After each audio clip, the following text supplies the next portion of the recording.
Gather round with your theories so wild,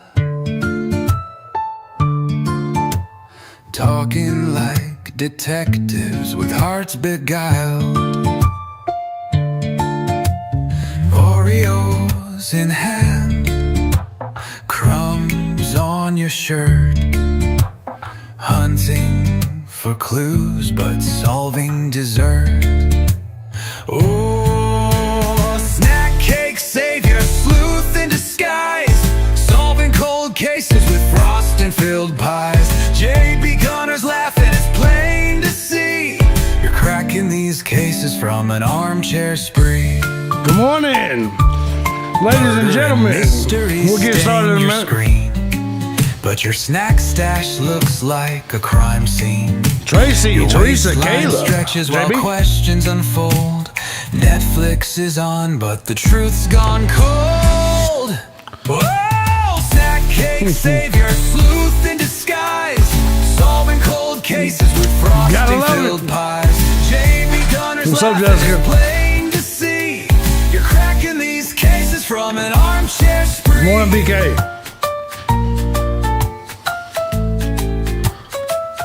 Good morning, snack cakers. You're the internet ace, connecting red strings in a carbo-loaded haze. Every binge-eating truth wrapped in cellophane lies, wiping your hands, leaving powdered alibis. Oh, snack cake savior, sleuth in disguise, solving cold cases with frosting filled pies. JB Gunner's laughing, it's plain to see you're cracking these cases from an armchair spree. Ladies and gentlemen, it is March 31st, 2025. It's good to be here with you. Welcome to Coffee and Crime. It's 10:45 a.m. You've got a blog, you're the internet ace. Sammy. Connecting red strings in a carbo-loaded haze. Every binge-eating truth wrapped in cellophane lies, wiping your hands, leaving powdered alibis. Ooh, snack cake savior, sleuth in disguise, solving cold cases with frosting filled pies. JB Gunner's laughing, it's plain to see you're cracking these cases from an armchair spree. All right, ladies and gentlemen, welcome. Thank you so much for joining me here today. I know I rarely do lives over here, but I said fuck it. Anyways, hope you guys all had a fantastic weekend. It is Monday morning. The beautiful Kim House is joining us. The beautiful Teresa. Tracy, the beautiful powdered alibis. Yes, the beautiful Savannah. Sammy Doves, good to see you. I'm just going to say Dewdrop. I don't know how to fucking say your name, but thank you. Good to see you, Jamie J. Good to see you, BK, Jessica, all you guys, Kayla. Good to see you. Shitballs, good to see you, brother. So excited for this live. Good to see you. Good to see you, Busted Flush. Anyways, hope you guys got some coffee, and I know some of you guys are overseas, which means we'll be taking over your land soon. Don't worry about that. The days of conquest have re-begun. So, sorry if you're in Greenland or Canada. Let's go ahead and get things going, though. Today, what we're going to be talking about is two different topics. We're going to be discussing Cryme and his affidavit. And then look, man, I normally don't watch a lot of YouTubers, especially in the true crime world. However, every now and then I like to watch the funny little clown. And we're talking about Crime Circus. He did drop a new theory, that new shit today, or yesterday, and I want to discuss it because nothing negative about him at all. I actually find him an entertaining little fella. And, but I find his theories out there, and so we're going to go over it. He has a new theory on who Papa Roger is, who the DoorDasher is, that they lived. We'll talk about it here in just a second. Cryme is the GOAT when it comes to this stuff. I'm actually extremely disappointed in Cryme. It is great information that he gave, but I can't be the only one here that was hoping Cryme's affidavit was going to put Brian Kohlberger somewhere else. Cy Ray, I think he's good at what he does. And I think that the information he gave in this affidavit is very, very important because it does show kind of errors with the investigation or cover up or something like that. But I can't be the only guy that was sitting here like, I really hope Cy Ray's information puts Brian Kohlberger somewhere else. And if you read the affidavit, it doesn't, I mean, unless there's more coming, maybe he will say at trial. I'm hoping that may be the case. But you would think, though, with them checking the alibis, because if you look over here, right, if you just take a look at the, all the documents, you would think that somewhere in here, especially on the ones that talk about the alibi and things of that nature, you would think that Cy Ray would have an affidavit in regards to the alibi too. And he doesn't seem to be having it. I knew he wouldn't because it would have been in the alibi. Yeah, no, and I agree with you misbehaving. I think that's unfortunate. I think it's very unfortunate that was my hopes for Cy Ray. That would stay hiding the timing report. It is huge, but it's the average normie. The average normie doesn't know what that means. Even I myself had to Google that shit and do research about what advanced timing data was. You know what I'm saying? But your average person who works and is just going to be in the jury, they're not going to know what the fuck that means. You know what I mean? Now, granted, if Ann Taylor's good, she'll be able to hammer it home. Teresa says, stay hiding in the timing reports. It's you.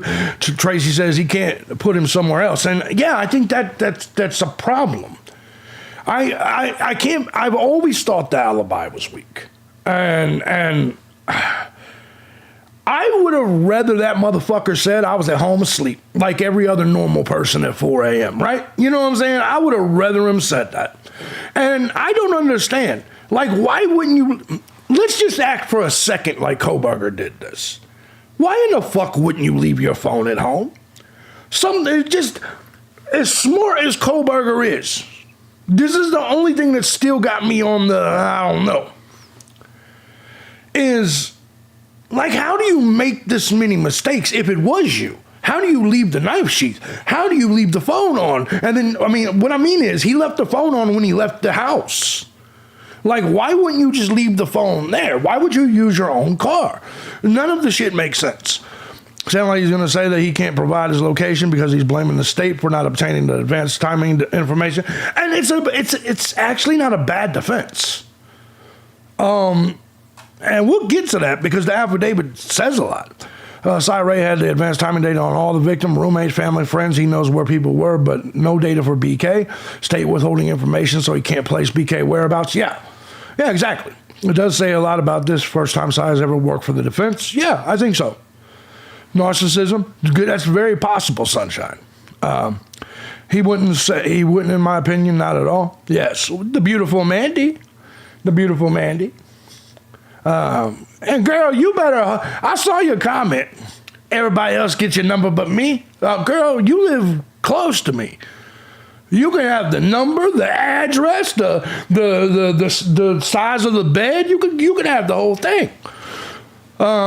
Savannah says he's not stupid, so I feel like he would have if it was him. I agree. I mean, let me restate my position for those that don't know. I have been defending innocence until proven guilty with this case for the entire time. Now, don't get me wrong, a lot of snack cakers got mad because I said the knife data is a bad look. The alibi is a bad look. Do you see what I'm saying? Like, it's not, you can be honest about this case without being necessarily a guilter or not a guilter. You know what I mean? Maybe he was being honest about his alibi and that's why it's weak instead of making up a strong, that's very possible too. And for the people that say that he couldn't have been stargazing or looking at something because it was, because foggy or whatever, man, I live in the mountains. Some of my favorite time to be outside or to go out on my, like literally right here outside my balcony is nothing but mountains. when it's misty and foggy is my favorite time to go out there, drink some coffee and all that shit. You know what I'm saying? Myron says, not enough for me yet, but it doesn't look good to the average person. Exactly. Exactly. You're just being real. It is a bad look. And it is. You just got to admit it. Sometimes some shit can make you look guilty. You know what I mean? Like, baby, I wasn't cheating. Then why you got glitter on you? Shit. And the reality is I wasn't cheating. I was just at the strip club. You understand what I'm saying? Or whatever. But something can make you look like you was cheating. You see what I mean? So, or whatever the lie, or whatever the accusation is. So you got to be honest about that kind of shit. You know what I mean? You can't be like, I ain't been eating no snack cakes, and you're sitting there with powdered sugar all over your face. You know what I mean? Maybe you just kissed a motherfucker with powdered sugar on their face. Probably you was eating snack cakes, though. What's up, Sarah? How you doing? It's good to see you. Hope you're doing well. Let me see here. Shit. Anyways, so let's go ahead and get into a couple of these things. Well, we got the Cryme thing we can get into, and we got the Cryme Circus thing we're going to get into. The defense has an expert astronomer that can with the pinpoint accuracy, time, date, location for pictures taken by BK in the park. You know what? I'll tell you what. If they happen to have somebody, because listen, we all know. I can't show you my pictures as well. I've been single, so I've been sending dick pics. Anyways, if you look at your phone gallery, your picture gallery, it'll have dates and times of each picture. I feel like if Kohlberger was out, if they have data of him anywhere that shows a different date and time, you know what I mean? People don't understand this, that every picture you post, even on the internet, even on your regular computer, it has properties to it. It has metadata that's in it, including your IP address. A lot of people don't know that. I personally have to, every single time I post a picture, when I was keeping my address away from people, shit like that, you have to go in and you have to fuck with the metadata. You can't just take a picture and then post it, because it literally shows the location of where you're at. You know what I mean? So if you're in your fucking house, you understand what I'm saying? So like, not only is the metadata gonna be on the picture, he said that intro was amazing, thank you. Not only will there be the metadata in the phone, but also on the image itself. Does that make sense? So, I hope, for entertainment's sake, that they have, some sort of data like that. I've been thinking about this. What's up, Lasha? How you doing, Lasha? I hope you're doing well. I'm just getting started. The state has advanced time data, just won't hand it over to the state. Turned it over for 3,000 people, but no BK. Yeah, exactly. Yeah, screenshot crop. Bingo, Kelly. That's exactly how you alter a picture's metadata. It's absolutely how you alter a picture's metadata. Screenshot it, crop, it's done. Yep, that's exactly it. Or just use, you know how it goes. So anyways, Cryme Circus says he's innocent. Yeah, but Cryme Circus is dressed up as a clown. And by the way, I'm not saying he's not innocent. Okay, I'll tell you what. We'll start off with crimes. No, we have already started off talking about, I don't know. I don't know which one we're going to start off with. I kind of want to start off with the Cryme Circus one. No, I mean, come on, man. I mean, I appreciate the entertainment. Intel by PI, yeah. I appreciate the entertainment aspect of Cryme Circus. I do. I find him very entertaining. I think everyone that wants to be entertained in true crime should subscribe to his shit. However, as someone that used to follow him religiously when it comes to these cases, anyone that consistently deletes their theory videos, you have to question. And then when he's questioned, and now in each video he says openly, that this video is not factual. This is someone's, what do you call it? Fantasy. Any YouTuber that starts off their video saying, I'm letting you know, this isn't factual, that this is just one man's fantasy, that tells you right there, watch out a little bit. There's still so many things we don't know about this case that will come out in court on both sides. I think there's a little bit. I think there's a very little bit, Kayla. Two different cars, he said. Yeah, no, we're gonna go over his whole thing today. I'm not gonna play his video. I typically, because I don't know, these motherfuckers be copyright strike, but I took notes about his whole video. So I got you. I heard he was threatened, but I don't know. Listen, shouldn't you do disclaimer until trial facts? No, not if you just go off. Well, no. Not if you're portraying, all right.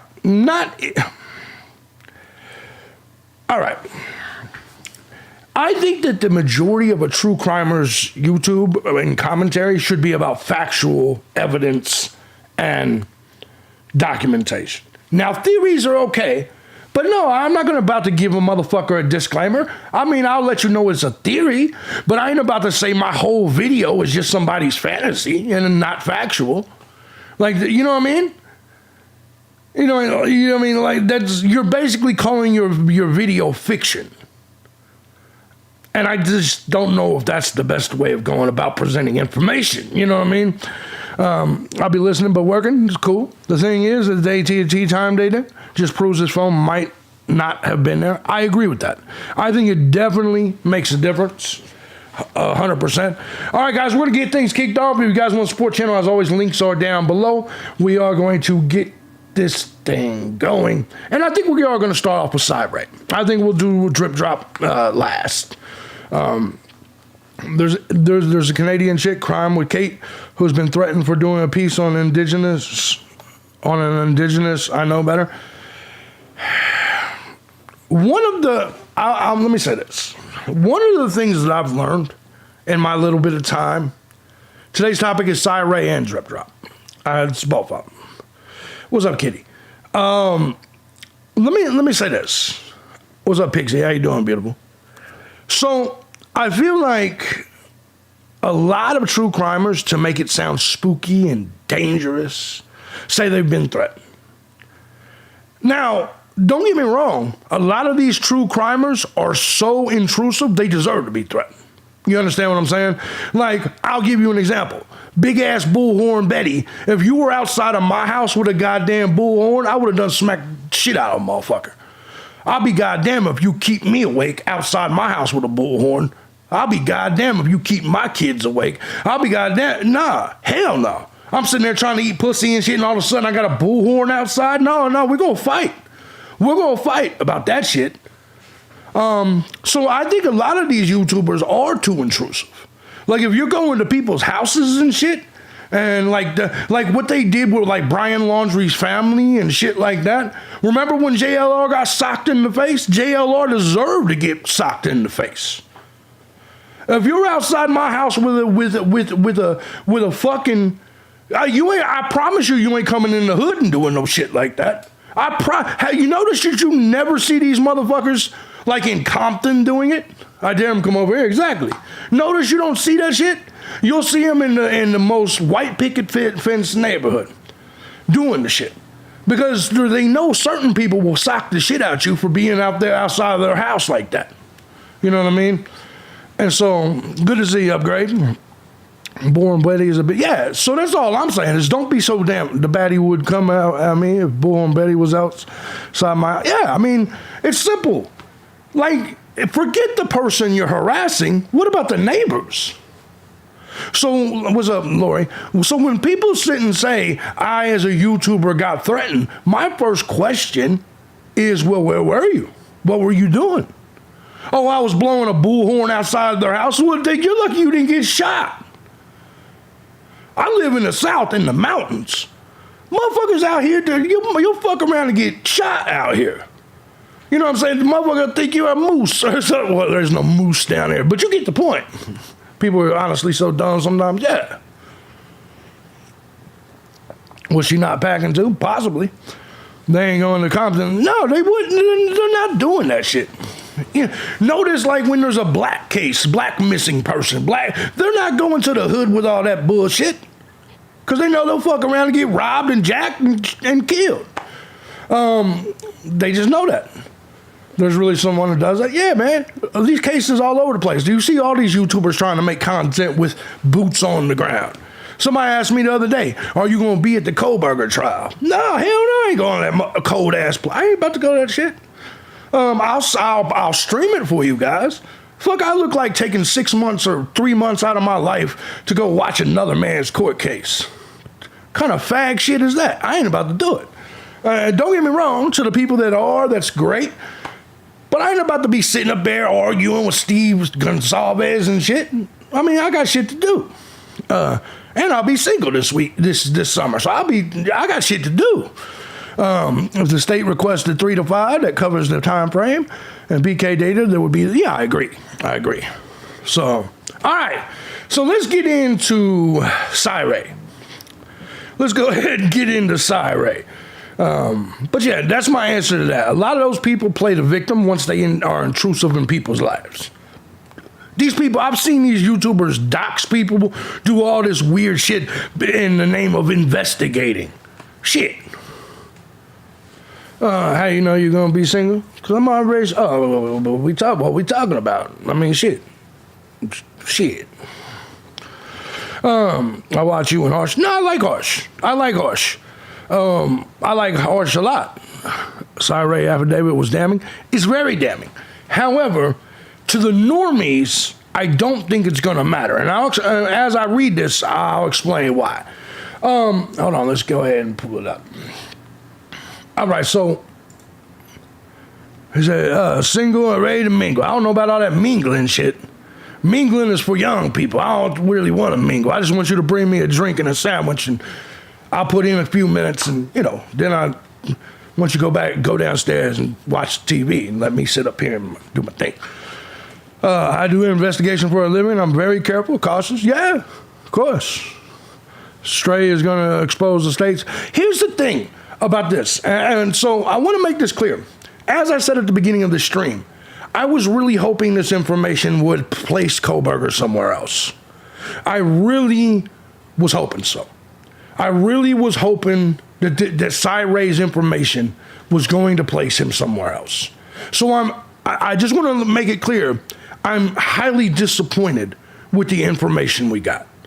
Is it damning to the prosecution and the FBI? Yes. But here's the thing. If you're a normie and you're sitting there and you're at this court and you're in the trial and someone's trying to explain to you that Brian Kohlberger's phone data was not tracked, but yet his DNA is there, what do you think the normie is going to think? Do you think the normie is going to care about advanced timing data? Probably not, right? There's probably not. Your normal person isn't even going to know what that means. But when they tell a normal person that DNA was there, now you and me know it's touch DNA. You and me know it's transfer DNA. You see what I'm saying? But the normie only hears DNA. You see what I'm saying? That's what a normie hears. They don't know that a normal person doesn't know the difference between touch DNA, any of that. They just hear on a knife sheath at a stabbing is someone's DNA. You and me, because we followed this and we pay attention and we're concerned with it or we're interested in it, we're like, yeah, but that could have been transferred no matter, in a million different ways. You got to realize the people in the audience are not going to be us that watch videos like this, are not going to be us that follow this case, that read the documents like we're about to do. The average person that's going to be in, exactly, normies assume touch DNA is the same as fingerprints. Bingo. The average person, you got to remember.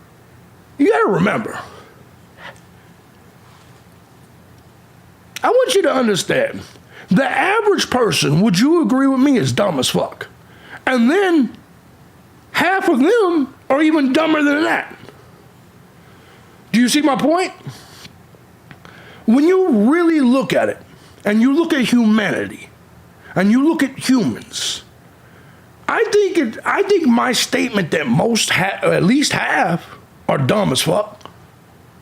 And think about it, that's only half. That means half of them, I mean, everybody under that shit is, you got lazy as fuck, dumb as fuck. A jury will get stuck on the DNA? Absolutely. And that's my point. That's why I say, this isn't the slant, can't think for themselves. Yeah, and then not just that, a lot of people are in hurries. Imagine being up there and you get a jury, you get called the jury.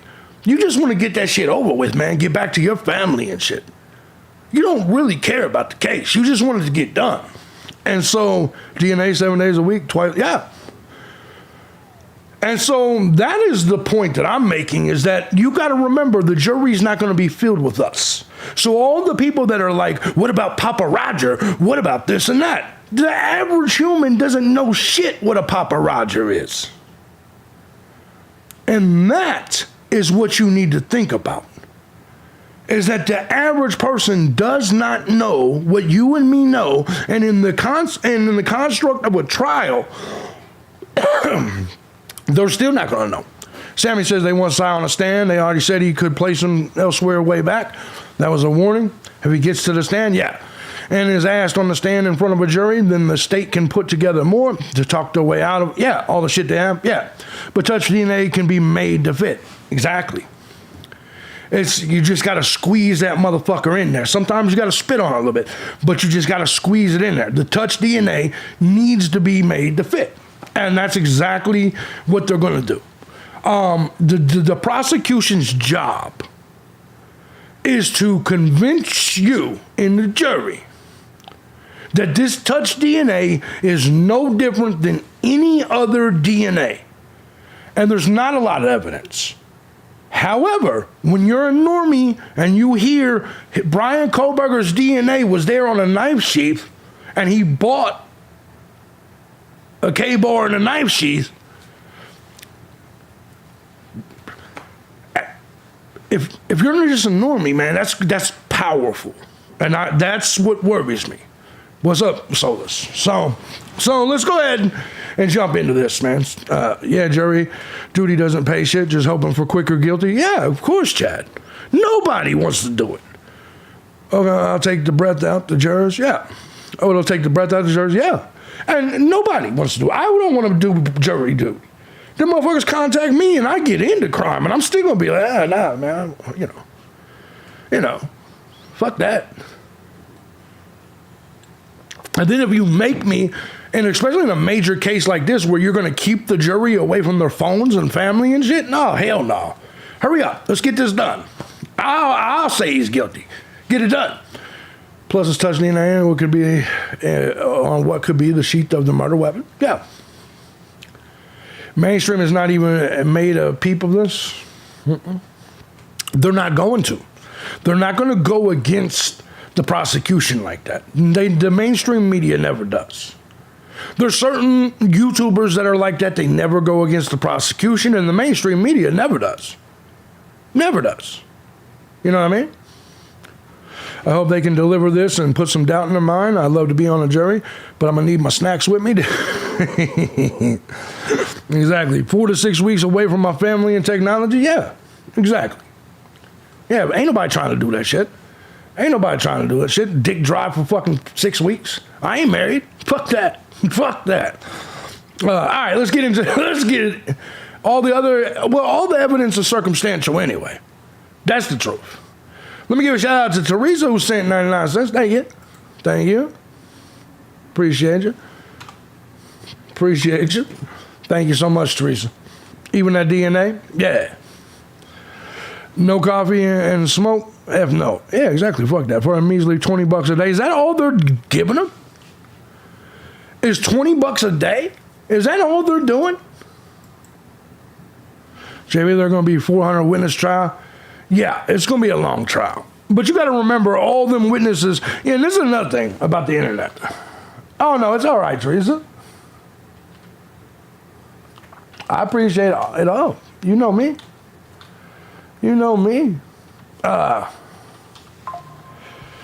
Horse is going to be a trial. Yeah, it's going to be interesting. Cell tower coverage exists in the perimeter where BK lost signal. Phone off, still pings the tower. But you wrap in foil or put in the microwave, oven sealed, closed, switch off. Okay. Absolutely. Damn, they're barely paying anything for that shit. Let me give a shout out real quick to Kathy. Thank you so much. She sent $1.70. Says Hitler, celebrate Hitler. Says 43rd birthday, needs a 69. There you go. Then why the hell did you send $1.70? No, man, it did say 169. I've got jury duty scheduled on the 14th. Ah, man, fuck that.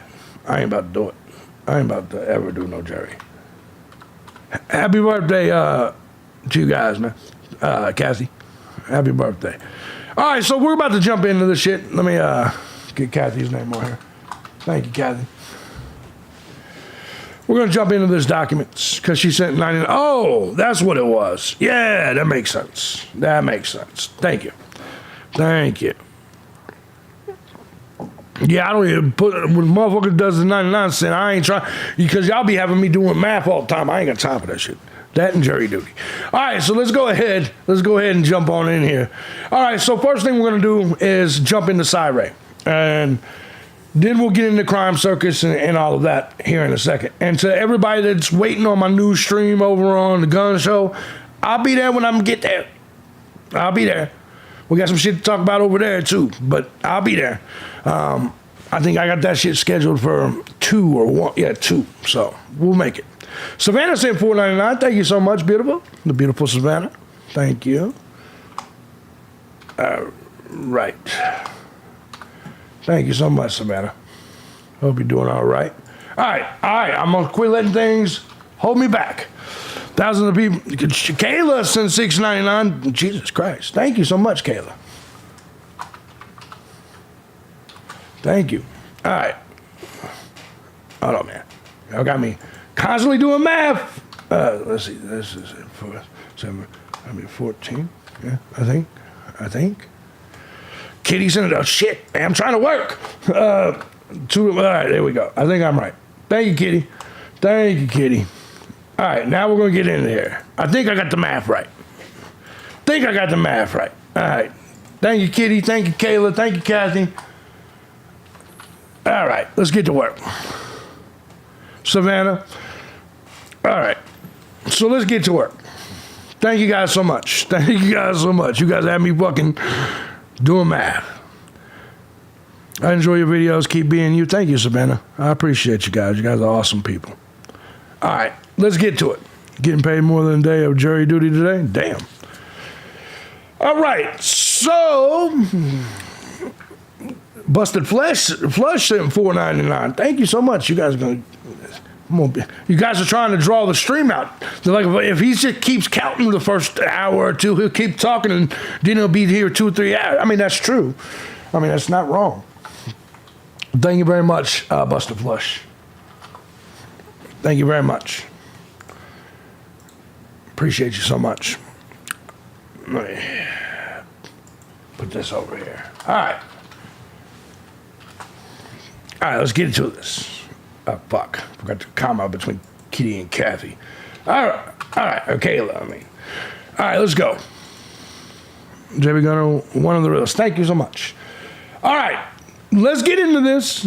Thank you guys so much. Let's get into this. And it's so nice that you showed on my feed today. I've missed you and didn't know it. Thank you. I miss you guys as well. I miss you guys. My goal, by the way, is to do coffee and crime here every morning. Even if it's only for an hour. Well, when I say every morning, I don't mean, okay. If I happen to have a chick sleep over and I drank the night before, maybe not in the morning. But you can't blame that shit. You can't blame that shit on me. You can blame that shit on whoever the chick is. All right, so here's what we got. The notion of filing an affidavit in support of defendant's objection to the state's motion in the mind. Now, we all know this is the Cryme affidavit. So I don't have to explain this a whole lot. Most of you know who Cy Ray is. Cy Ray is a dude that is an expert with all this phone shit.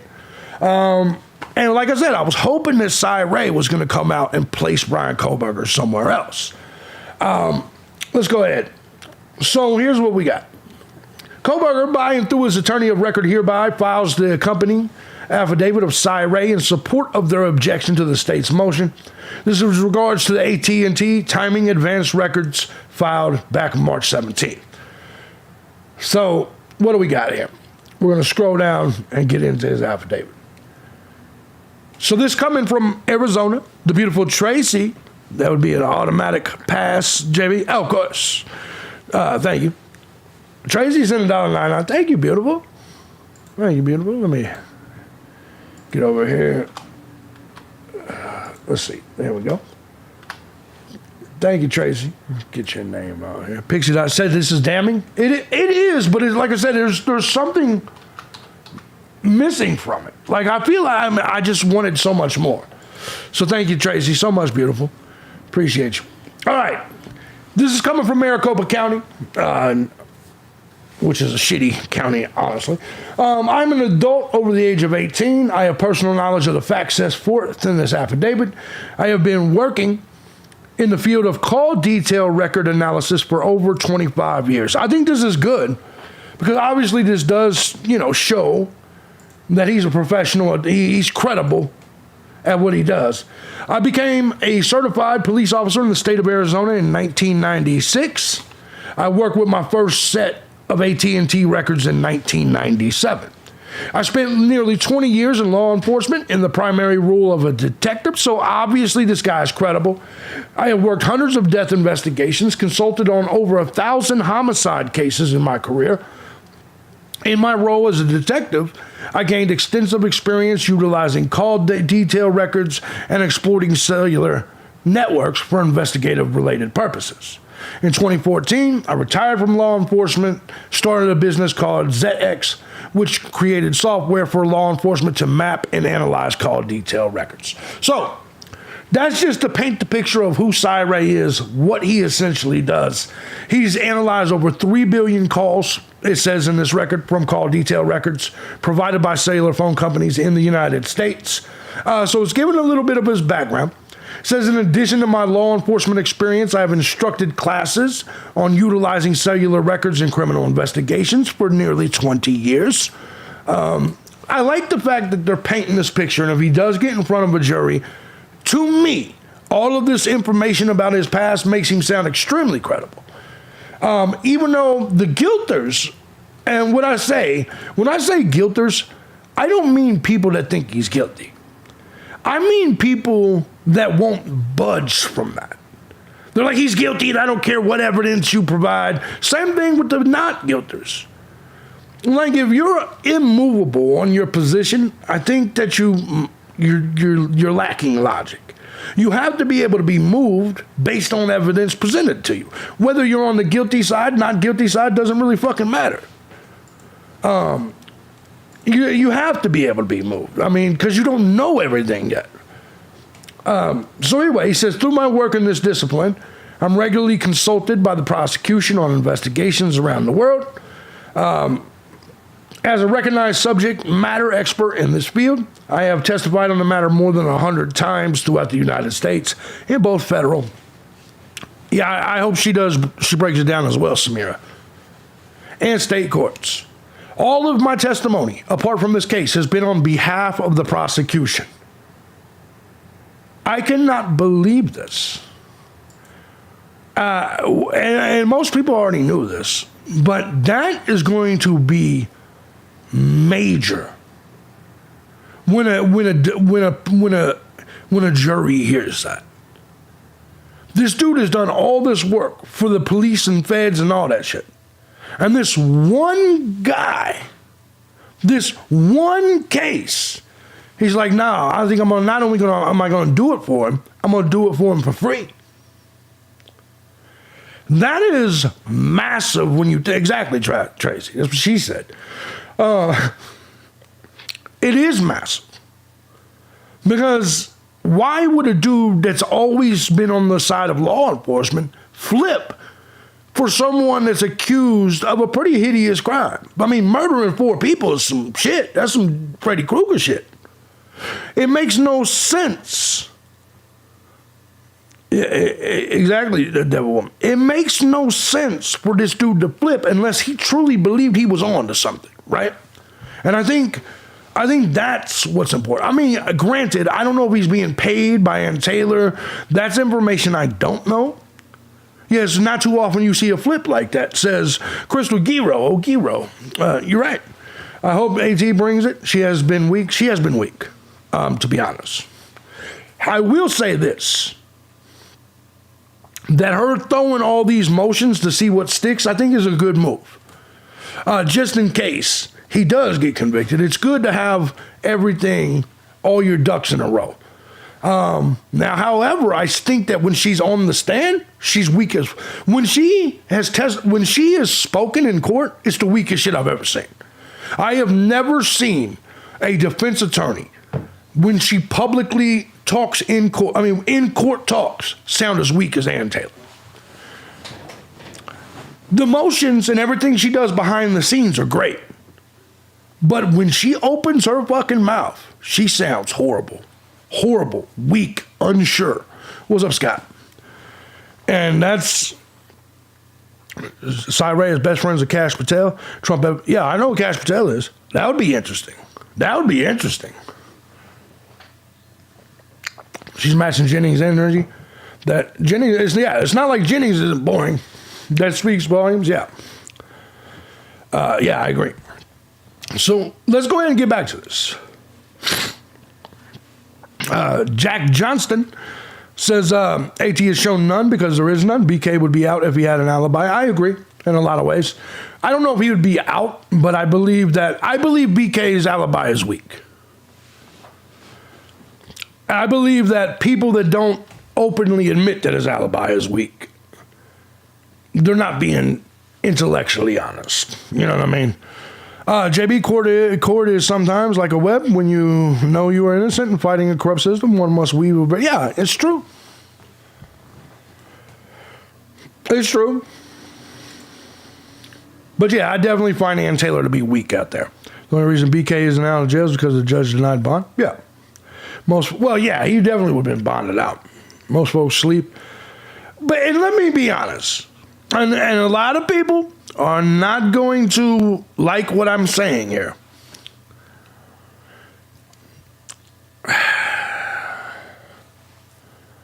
I feel like if there's probable cause for someone to be arrested for the murder of 4 people,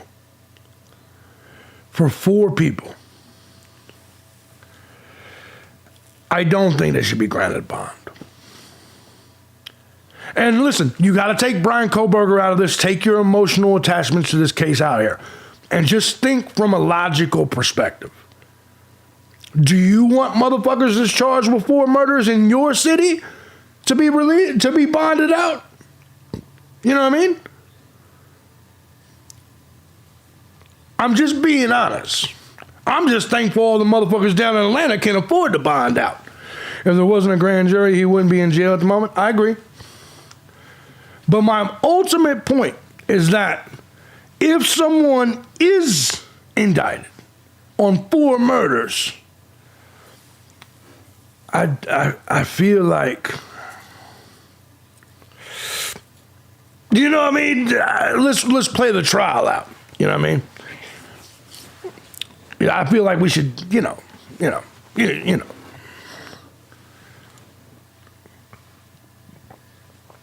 Because, by the way, it was not Koberger. Whoever committed the 4 murders is still out there. So, either way, it doesn't look good. Devil Woman says, I think it is funny how the guy who studied criminology. I mean, I'll just say this. I feel it's funny how a guy who studied criminology left a crumb trail right to him, almost comical. I don't know if he necessarily did. It does. Right at the moment, it's possible. If he did it, I agree with you. He was arrested and charged for the murder of the 4 kids. So yes, the judge is not buying the bail. It's normal. Yeah, and I think any judge that would have granted bond to somebody that's accused of committing 4 murders would have been they would have been at the judge with the pitchforks. You cannot grant bond to somebody accused of, even regardless of 4 fucking homicides. You can't do that. You can't do that. So I don't blame the judge for not granting bond in this case. I agree, they don't need a bond because more people, yeah, exactly. Exactly. Even if you believe Brian Kohlberger's innocent, you can't possibly want all people accused of murder in the country to be bonded out. Even if you believe Kohlberger's innocent, you know Tyrone isn't, why the fuck would you want him to just walk free? Fuck that. Fuck that. To be real, if I was charged with murder and even if I was innocent, you release me, I'm gone? Yeah, exactly. Exactly. Absolutely. All right, so let's get back to this. Timing advance. Timing advance records are maintained by cellular network. He's going to get $300 million? No. His alibi is an issue. There are many things that are an issue in this case, as we know. But yeah, the alibi is definitely concerning.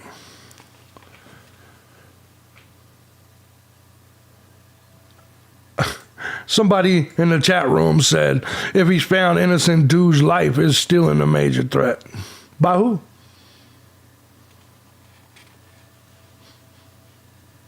The internet people? The snack cakers? Y'all don't care shit. Y'all don't do shit. Seems like he's playing a real-life game of Clue with himself. Maybe. It's possible. The crime still boggles my mind. Such a heinous crime. Yeah. I've seen better episodes. All right, let's get back to this. Timing advance records are maintained by cellular network providers that provide a time measurement. This time measurement refers to the amount of time it takes a radio signal to travel from a cell site to a mobile device and then back to the cell site.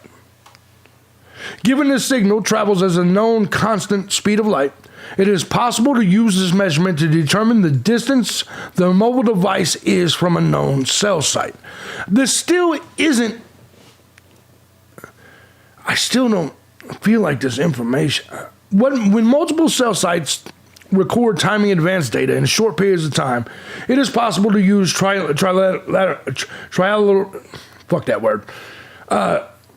to determine the location of a mobile device. The use of timing and advance data in this manner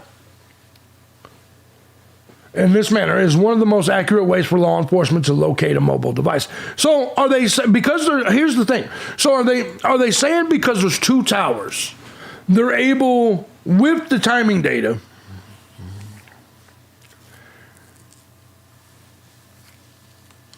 I don't, you know what? Fuck that way.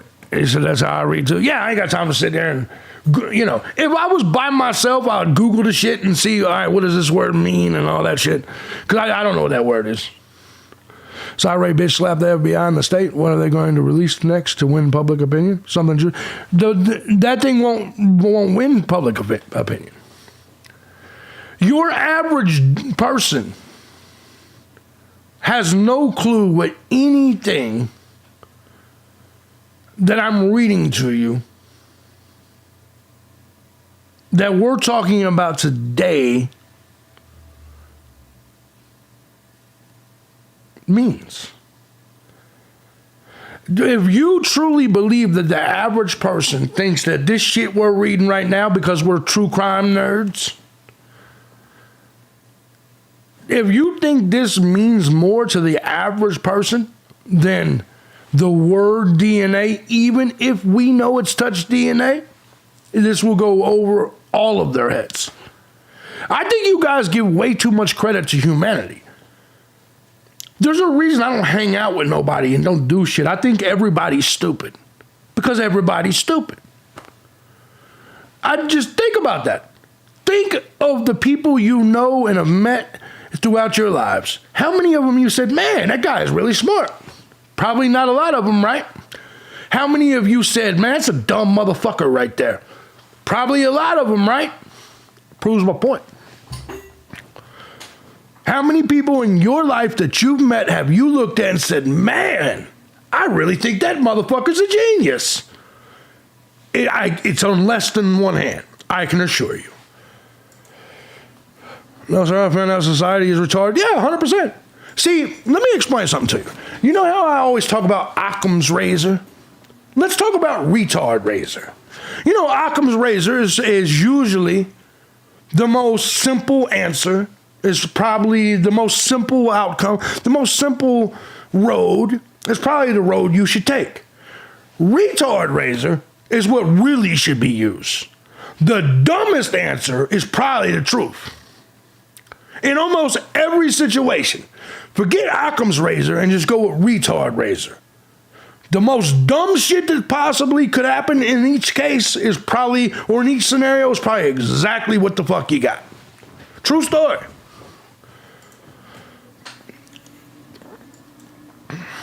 Here we go.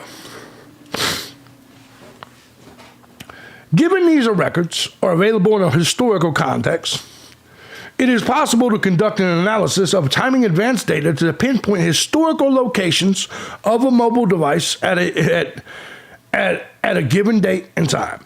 It is also possible to determine routes of travel, stagnation, and when a mobile device is powered on and off. Okay? As a result of its accuracy, requesting timing and advance data has become a standard practice for all law enforcement in the United States and is regularly requested through legal process relating to an investigation. In August of 2021, I was approached by the FBI special agent to assist analyzing a type of record set identified as AT&T Timing Advance Report. And it was the first time I was made aware of this type of data from AT&T. Upon request, Lenore says, "Well, did his phone? What time did his phone turn off?" I don't remember the exact time actually. Well, maybe it's in this document. We'll see. What's up, Sauce Brother? AT&T is not officially. Okay, hold on. And it was the first time I had been aware of this type of data from AT&T. Upon request, I can provide the date, time, location, and FBI agent I assisted with the record set. Now, this goes all the way back to 2021. This is basically him explaining that he has firsthand knowledge that AT&T was providing the FBI with timing advance records prior to August of 2021. So this is essentially Cy Ray saying, look, AT&T and the FBI, they've been doing this for a minute. AT&T legal demands. During my career working with call detail records from every cellular provider in the United States, I have been involved with thousands of cases, blah, blah, blah, leading the way in the establishment of best practices with the field of investigation. I wrote and provided custom search warrants for every provider and distributed them to thousands of law enforcement officers in the United States, assisting them in legal processes of obtaining the vast and ever-growing amount of data sets offered by cellular providers. Worked with AT&T Global Legal Demand Center for over 15 years. So this is, once again, still painting his credibility. I have firsthand knowledge that there is another way to obtain cost detail records from AT&T without going through GLDC. Over the course of many years, AT&T has had several different programs in partnership with federal law enforcement, primarily the FBI, that allowed for call detail records to be disseminated to the FBI without going through the standard GLDC process. The first AT&T timing report I was presented and had a chance to review was in August of 2021. Was obtained from AT&T through one of these programs, not through GLDC. So he's stating, he's presenting that they don't have to go through GLDC to get these records. There's other methods. There's more than one door into the, front door, back door. I have been involved in numerous investigations where AT&T call details were obtained through AT&T programs outside of GLDC. I have firsthand, so basically that's all this shit is, okay? It's just basically saying there's more than one way to get in here, more than one way to, you get what I'm saying. Okay, AT&T timing advanced records in state possession. During this investigation, law enforcement obtained the following AT&T timing records. Okay, we're going to go up here. The state is correct in their claim that AT&T and GLDC did not provide law enforcement with AT&T timing advance reports until May of 2023. As a matter of fact, in May of 2023, the working group known as GLDC had only begun their storage of timing advance records. The first official release of AT&T timing advance data was not known to law enforcement until June of 2023 by GDLC. In 2022, the FBI obtained AT&T timing advance records from another source outside of GLDC. During this investigation, law enforcement obtained the following AT&T timing advance data. 2 of the victims had AT&T phones. Law enforcement obtained AT&T timing data on both of their phones. Law enforcement developed an early investigative lead in the case. That person had an AT&T phone as well at the time of the crime. So we got 2 victims and Koberger, both with AT&T. Law enforcement obtained his AT&T timing advance data. Law enforcement also requested a tower dump consisting of AT&T timing advance data. This request involved AT&T providing all of the connections between 2 specific cell sites in Moscow during a 2-hour period. The data produced was AT&T timing advance data. A town 8 miles from me is a dead zone. Yeah, I hear you there, Sean. In all, there were over 3,800 AT&T mobile phones identified in the tower dump. That's a lot of fucking phones. That's a lot of phones. 3,800 phones. They gotta have Koberger in there, right? Right? I mean, Koberger's gotta be in there, right? Let's check it out. Let's check it out. Let's go back. Let's go. The AT&T timing advance data was obtained by the FBI using an internal source at AT&T, Mr. Boyd Jackson, who is not associated with the GLDC working group. GLDC was not used to obtain this data. A forensic examination of the... He wouldn't be in there if he turned off his phone. Well, an hour before and an hour after, you understand that they said... You understand that they said that it's a 27 square mile radius for the phone towers, right? So, like, that's been public knowledge for a long time. I don't know if he turned his phone off or not.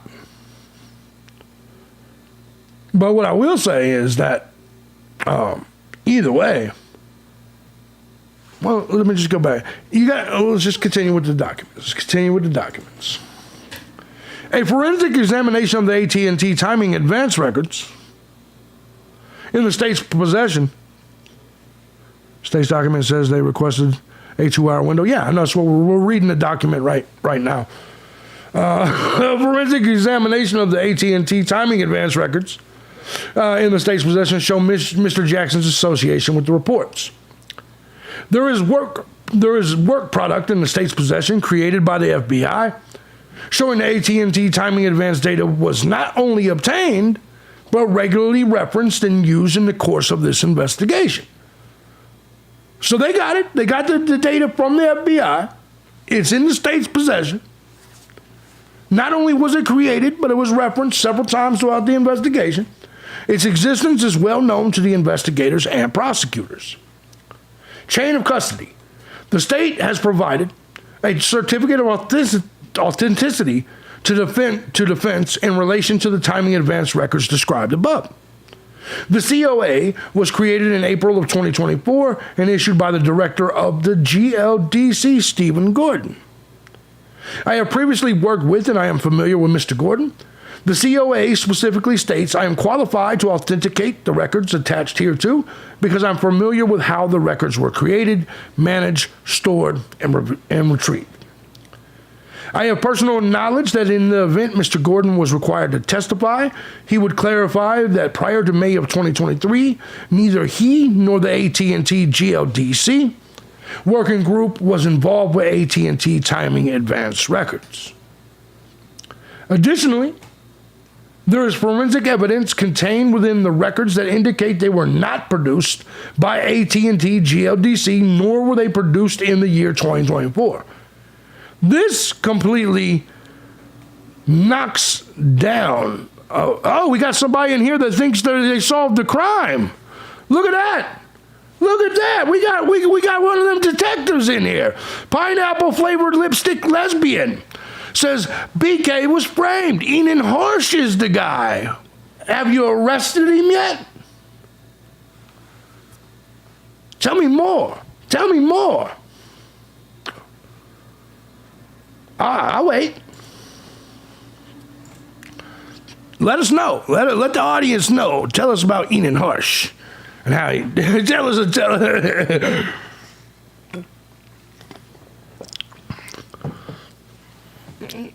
No, I mean, look, give her a chance. Give her a chance to tell us more, man. That's all I want to know. That's all. I just want to know the story. The beautiful Claire Mack. What's up, girl? Snack Cakers unite. That's right. That's right. Anyway, we'll wait for her affidavit. We'll wait for her affidavit. Let's go ahead and get back to this.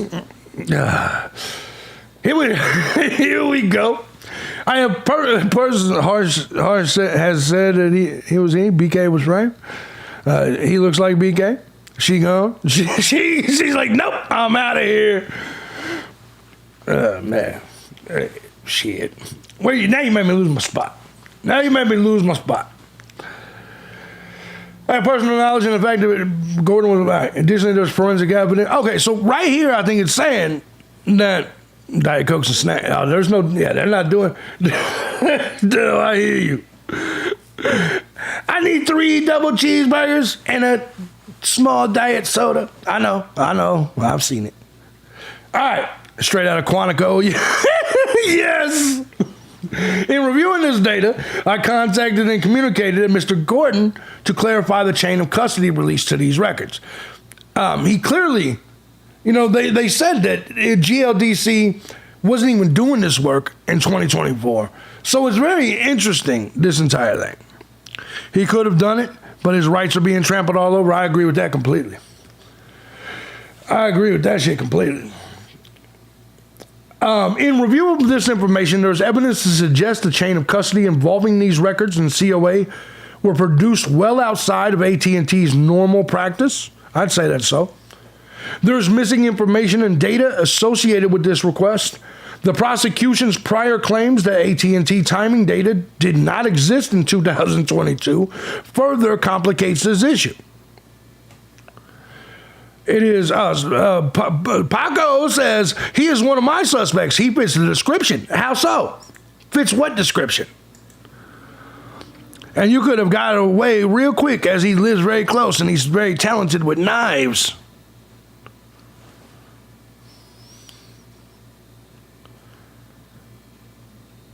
How does that fit any description? Like y'all just throw out names out there. What does the killer have to be obsessed with knives? That's exactly right. With the evidence they have against that BK is innocent. I hear you there, Bogart. Like, you could believe Brian Kohlberger is innocent without just making up some shit. You know what I mean? Like, I think Enan Harsh did it. Okay, well, tell me why. Well, he lived close. And he liked knives. That's not evidence. That's not evidence. What is that? Ashley Jennings has inserted herself far too deep into the investigation as a prosecutor. She's not a detective. Yeah, she's in a lot of tweaking. Yeah, there's all kinds of shit going on. He said, I'm here to make some shit. I believe that. Anyway. First job was cutting up fish. Talk about Kohlberger? Yeah. He wasn't very good at it. Yeah, thank you, Claire Mack. Thank you. All right, you are too. Beautiful. Look, man, this whole... Enan Harsh, the same man who identified the female officer to his home to pet his cats. Exactly. Thank you. Anybody that doesn't see, look, whoever did this isn't going to be some like weak little Redditor like Enan. Look, man, Enan Harsh is an internet guy. Like, I don't see Enan Harsh as like, there's nothing about Enan Harsh that says, man, this guy looks like he can kill some shit. Nothing at all. And there's not, like, I don't understand the reasoning for the, hey, it's him. Bushy eyebrows, dude. Every man on earth except for homosexuals, for the most part, has bushy eyebrows. Most of us don't trim our eyebrows like a homo. Most men have thicker, bushier eyebrows. Am I right or am I wrong? How many thin-eyebrowed motherfuckers you know? I mean, it's a serious question. How many thin-eyebrowed motherfuckers do you know? That's all I'm saying. That's true about the bushy eyebrows. So no, I'm just being honest. I mean, like, that's like, has the prosecutor defined the motive for the murders? No. Bushy eyebrows because men don't play. Yeah, man, ain't no man standing around here taking time out of his day to pluck his eyebrows and shit. Yeah. The only time I get groomed is when a chick does it. And you gotta, no, you ain't gonna have. Yeah, the Tyrone missus, that bitch has some dude eyebrows for real. You talking about Emma? That bitch had some eyebrows. Yeah, exactly. The only dudes that pluck their eyebrows put me. Yeah, no, I mean, and they don't think things like that. They don't think about shit like that because it makes me a bigot. I don't give a fuck. At the end of the day, men don't pluck their eyebrows and shit for the most part. Dudes just, 99%. Mangione has bushy eyebrows. This is a good point.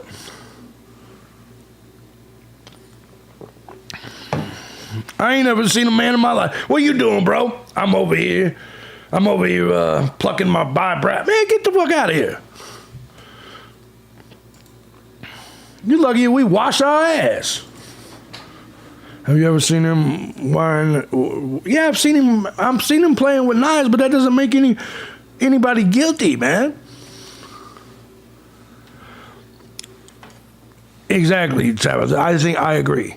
He's a chef. Let's figure out the blood DNA.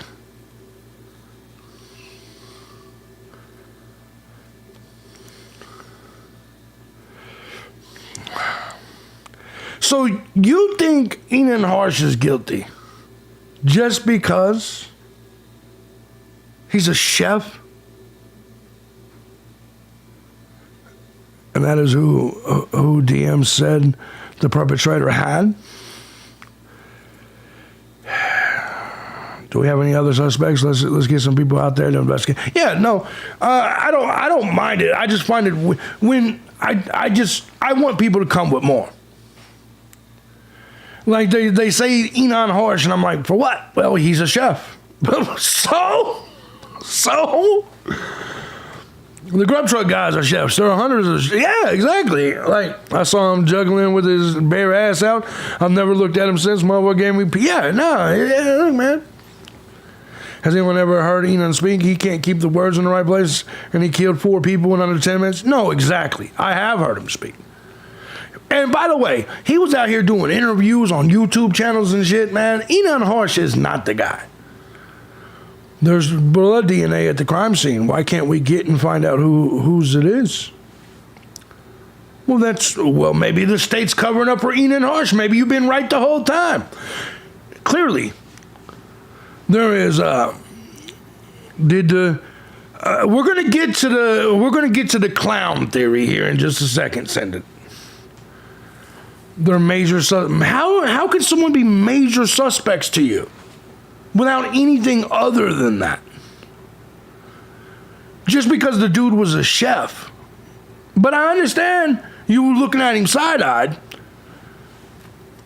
But anyway, we're going to get to it. No, I don't think so either. Yeah, I think Enon Harsh is the last guy. I would believe almost any other theory than Enon Harsh. You see what I'm saying? Man, I know it was just fun once I spent 15 minutes back. Yeah.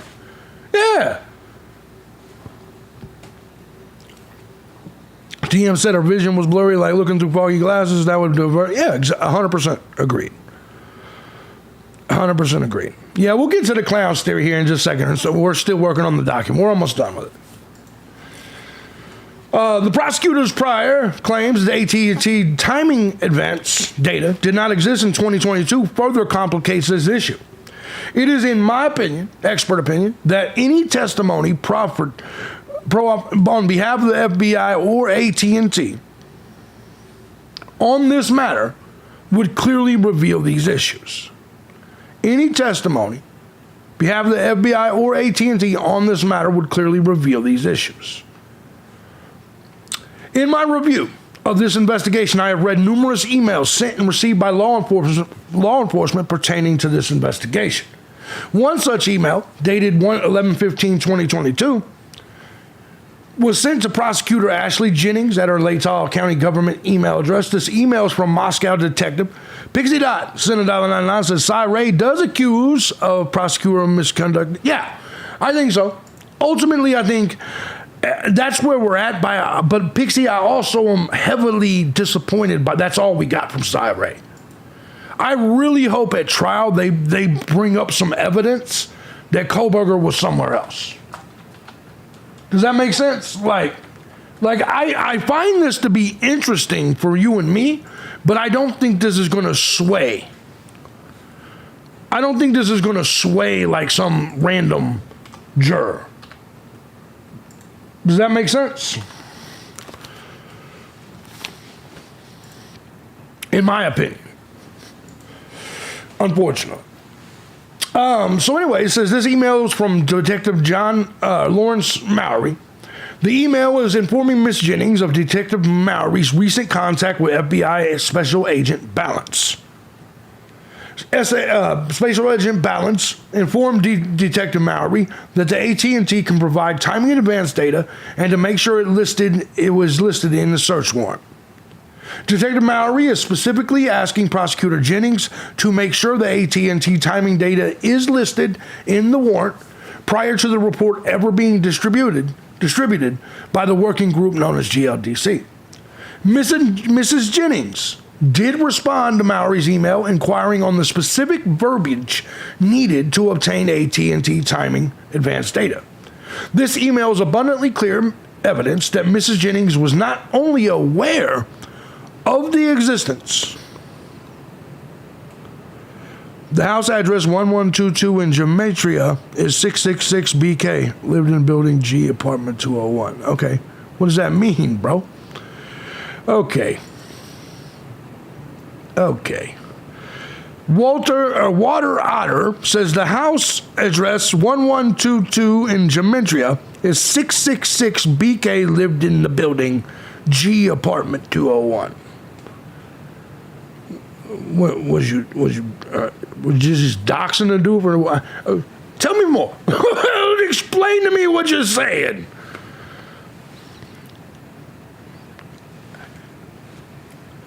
I'm listening. It was planned. Planned by who? And for what reason? Well, clearly the murders were planned. Planned by who? For what reason? And what's that address got to do with anything? Trying to do some mathing with the address. Oh, we about to do that numerology shit? Is that we were getting to this? We're getting to advanced snack cakery in this one, huh? All right, is that what we're about to do? Some numerology? Gematria? What is that? Is that a street?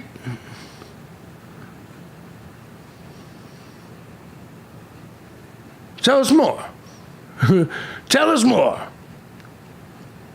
Is this some Illuminati shit? Is this that shit? Tell us more. I'm listening. Coded language. Oh. Okay.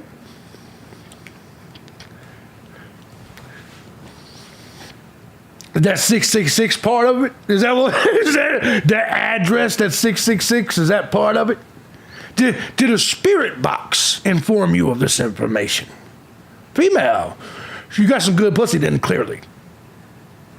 I assure you got good pussy, because no bitch that crazy just has random regular pussy.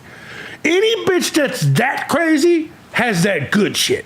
I'm just being dead honest. Any bitch that is that crazy,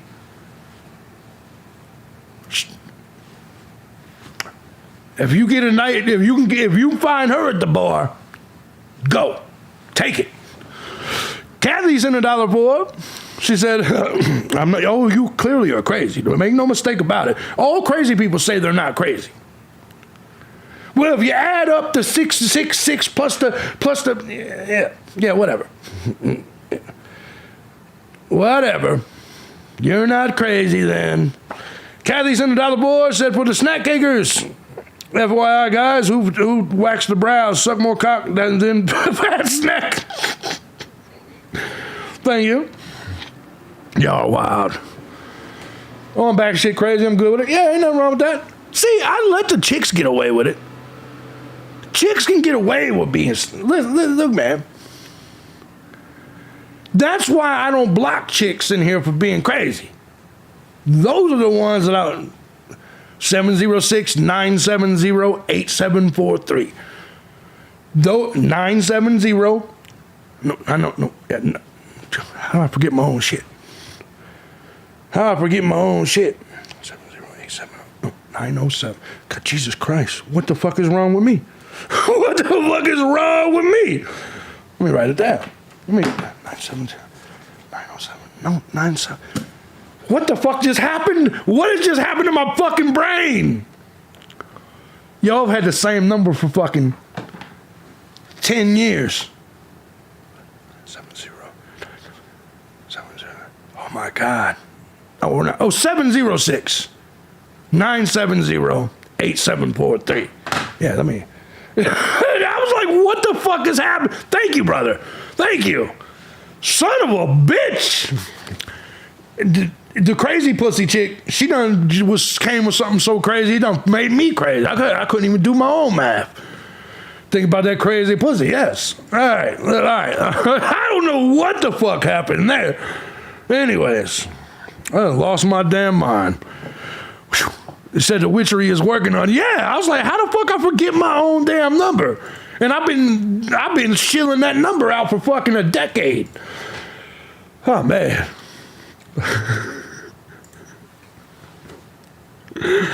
Oh, man, that was good shit. My girl up there, I saw your comment, Scotland. She's like, hey, I'm glad he forgot the number. She put a spell. Yeah, no. All right, so let's get back to this. So the email is abundantly clear evidence that Miss Jennings was not only aware of the existence of the AT&T timing events in 2022, but also shows her intention to obtain it through the legal process of AT&T. This email communications with prosecutor, I'm subbing like you got. All right, that's cool with me. you know your game is tight when you say, you're a crazy bitch. She's like, I like you, I'm subbing to you. And that's exactly how you do them in real life. I ain't about to date your crazy ass. Next thing you know, she's at home with you. It's just the way it works. It's just the way life works. She said, congratulations. Yes. Anyway, good to see you here, Water Otter, whatever the fuck your name is. I ain't gonna remember tomorrow anyway. But thank you. There's clear and convincing evidence. Okay. The email, son of a bitch. This email communication with prosecutor with prosecutor Ashley Jennings is the same prosecutor Ashley Jennings who filed the current and contradictory motion stating AT&T did not produce timing advance records in 2022. So she's basically calling her a liar. Next thing you know, you're dead or in love with both. No, I get out of there before I get dead. There is clear and convincing evidence that not only was the FBI, if you notice something, I have never talked to any of y'all that are here that live in Georgia. That's all I'm saying. If you notice something and you know me long enough, you'll know that everyone that I've ever banged is not from Georgia. I wonder why that is. Except for Mandy, I'm going to try to bang that shit, but that's a different story. She's probably not even in here anymore. If you are, Mandy. I stay away from bodies of water after watching true crime, of course. All right. Don't shit where you eat. Exactly, sauce spreader. All right. You don't get your peaches out in Georgia? No. I mean, I'm not saying I wouldn't, but I'm a lot more careful with Georgia. Because bad enough, you already know where my job's at here. Then you know where my house is, too, when you live right down the road and shit. You know. There is clear and convincing evidence that not only was the FBI able to obtain AT&T timing advance records in 22, but they also did so with the knowledge of prosecutors involved in the case. Some of them, Bieber. In my review of this investigation, based on my training and experience, it is incredibly unusual that the defendants' AT&T timing advance records were not obtained. Can't deal with them daily drive-bys, no, because that's exactly what they do. And you know my hot tub is positioned right out there, upgrade. I'm just saying, I ain't got time for nobody to drive by and see my face in a new asshole. You know, I was driving by, JB, and I just so happened to notice that you was eating a new ass. I mean, that's true. That's true. Yeah, I mean, it's true. Yeah, I can't deal with that kind of pressure. I got shit to do. All right, in my review, based on training expertise, incredibly unusual that the defendants' AT&T timing advance records were not obtained by the FBI. So right off the jump, this is some bullshit. The FBI demonstrated their ability to obtain AT&T timing advance in November of 2022 by obtaining AT&T timing advance records over 3,800 mobile devices, none of them being the defendants. When it comes to the location data from AT&T, timing and advance data can be some of the most accurate data available. Additionally, it contains connections to the network other than the typical voice, text, or data connections. This allows law enforcement to not only see more data, but more accurate data. Anytime a defendant's locations are in question, a timing advance report would be asked for as a standard operating procedure. Moscow police, by the way of the FBI, and with the knowledge of prosecutors, demonstrated their awareness of this procedure when they got 3,800 mobile device records. Yes, Lenore, I'm down. Absolutely. When it comes to location data from the AT&T timing advance data, could be some accurate data available, some of the most accurate data available. Additionally, it contains connections to the network other than the typical voice, text, or data connections. This allows law enforcement to not only see more data, but more accurate data.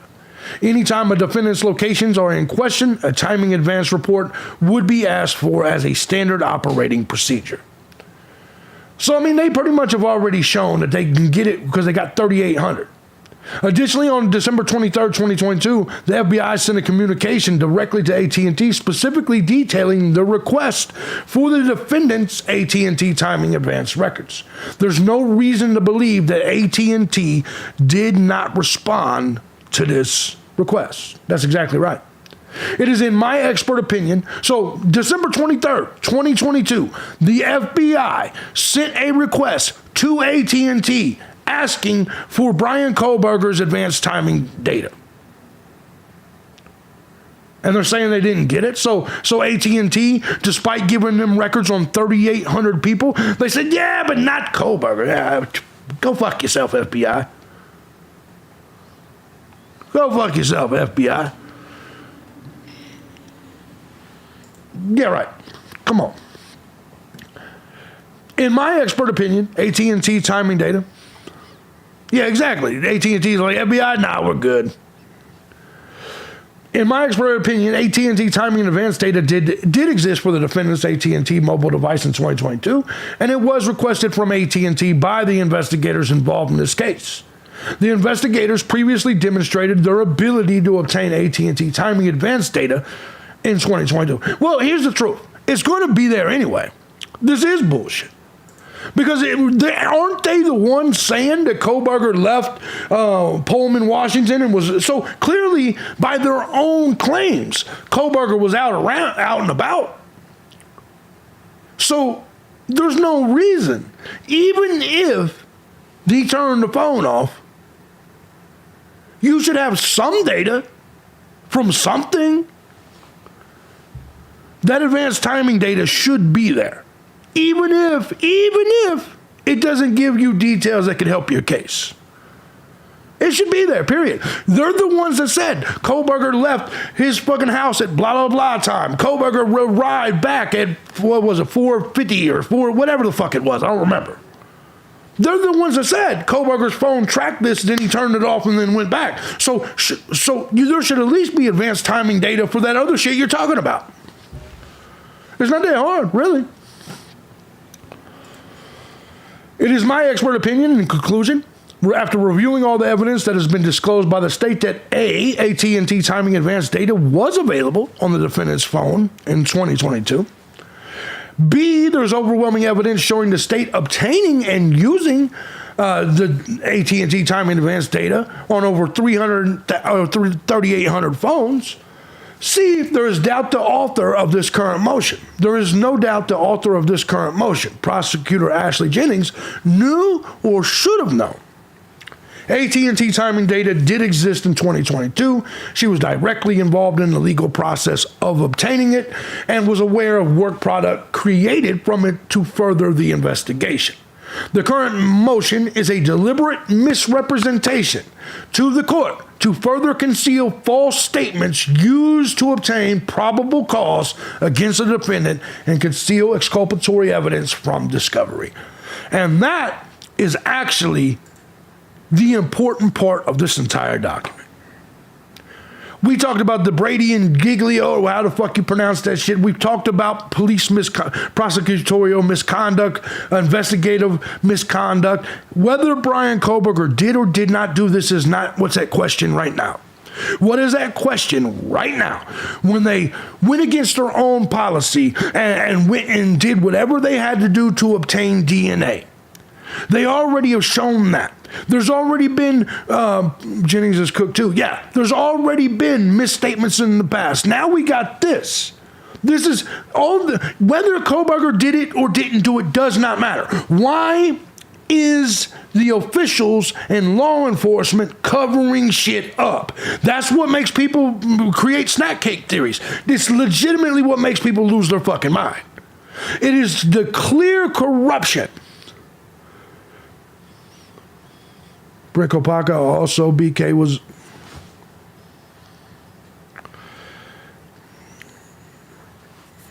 Water Otter says, Brent Kopaka, also BK was unalived. Why do you say unalive instead of murdered or killed?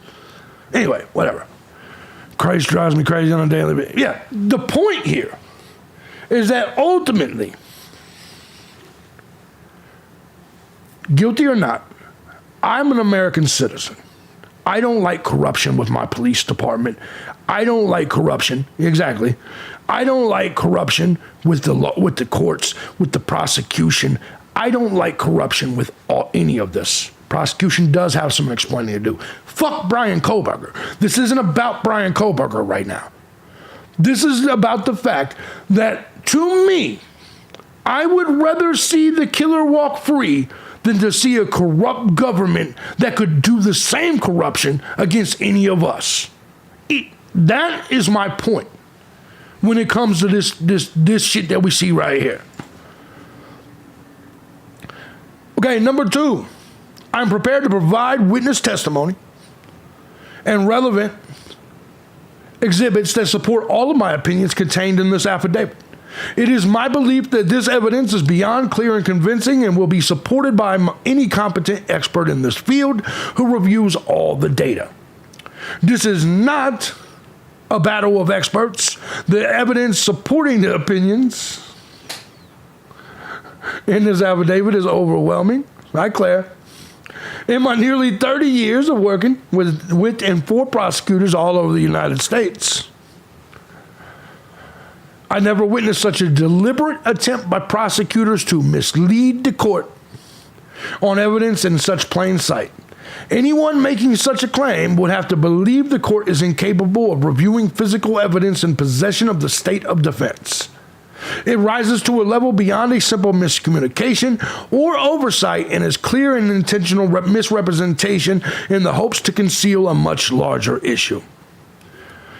How many times has this happened that it hasn't been caught? It's a good question. I respectfully request the court give this affidavit the due attention it deserves and explore these issues further. That's great. That's a powerful statement from Cryme. It is. It is definitely a powerful statement from Cryme. 100%. Now, will it matter in the end? I don't think so, because this judge, we've already seen, when he was presented with information that showed the DNA was unscrupulously obtained, uncouth upgrade. The whole system is uncouth. That's his word. Hitler's sweating balls right now. Yeah, but actually I think he'll do the exact same thing. I think Hitler will say the exact same thing in regards to this that he did with the DNA. And so I think everybody's going to be disappointed. I think in the end, Hitler will look at this and say, this doesn't mean anything. It's all irrelevant. No misconduct. He'll throw it out. Just the jurors won't see this evidence ever. At all. Never. They will. The jurors will not see this, and they will not hear from Cryme. There's a reason he didn't get to testify. Bingo. Bingo. The jurors will never see this evidence or Cryme at all. Take my word for that shit.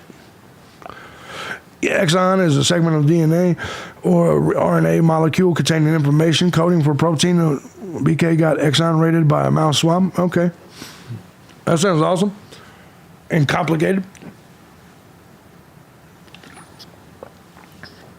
So I put that in for appeals. Yeah, I agree. 100%. 100%. All right, so let's get into this shit.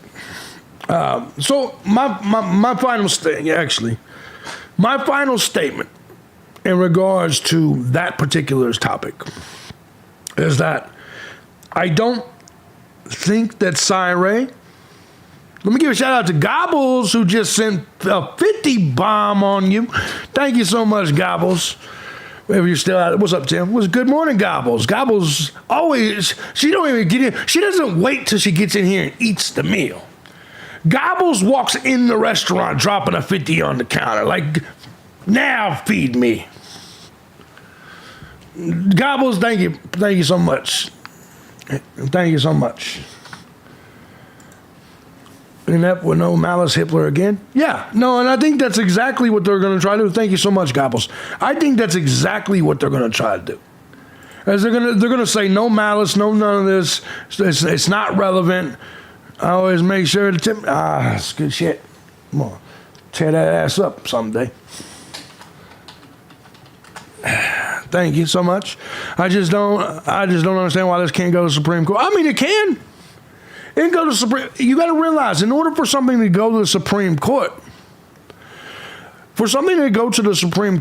that's after. So by the time this case ever got to a Supreme Court, Koberger would be 40 years old. You got to realize, for it to get to a Supreme Court, He has to be found guilty. He has to exhaust all appeals. This, JB, my snack exercise will rage if they don't allow it. Yeah, exactly. Kohlberger, you got to understand, it has to go to trial. Appeals have to be exhausted. This is a death penalty case. I bet you I'm dead before the Supreme Court hears this court. I probably won't even do the story because I'll probably be dead from all this goddamn alcohol and strange. What do you think Hitler should do? Oh, no. I've already said. With the way the DNA was gotten, I think they should have, I think the case should have been dismissed. There's too much corruption in this situation. There's too much goofiness. There's too much lies. There's too many questions for me. However, I understand why they're not. Because you don't want to fucking let off a potential quadruple killer. Does that make sense? So, like, in my personal opinion, is that the minute we found out the FBI did some bullshit in order to get the DNA, used databases that they shouldn't. I guess that strange could kill you. Oh, yeah. No, it's 2025. You broads are walking Petri dishes.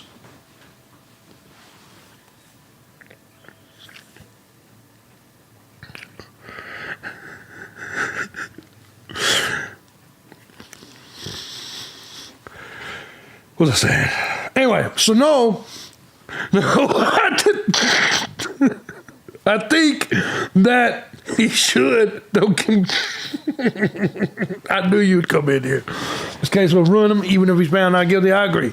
Look, I honestly, I think they should have dismissed it when we found out that they was doing some bad shit when it comes to the investigation. I think Brian Kohlberger has a very solid chance at an appeal with this if he loses. That's why I'm telling you, Brian Kohlberger, I've been asked this a million times, do you think he'll sign a plea? Absolutely not. Not even close. Would you? I don't think Brian Kohlberger is going to sign a plea because you can't appeal if you sign a plea. It's clear to me. Why are you laughing, JB? Because somebody said, I guess the strange can kill you. I said, yes, because a lot of you guys are walking Petri dishes. Little, you know what a Petri dish is, right? Just a Mom sent 5. Thank you so much. Thank you, Just a Mom. All right, guys, so here's what we're going to do.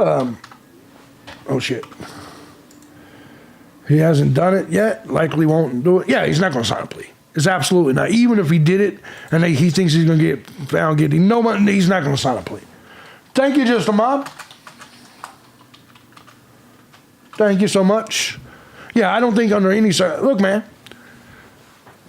You could barely get me to sign a plea on some shit I know I did.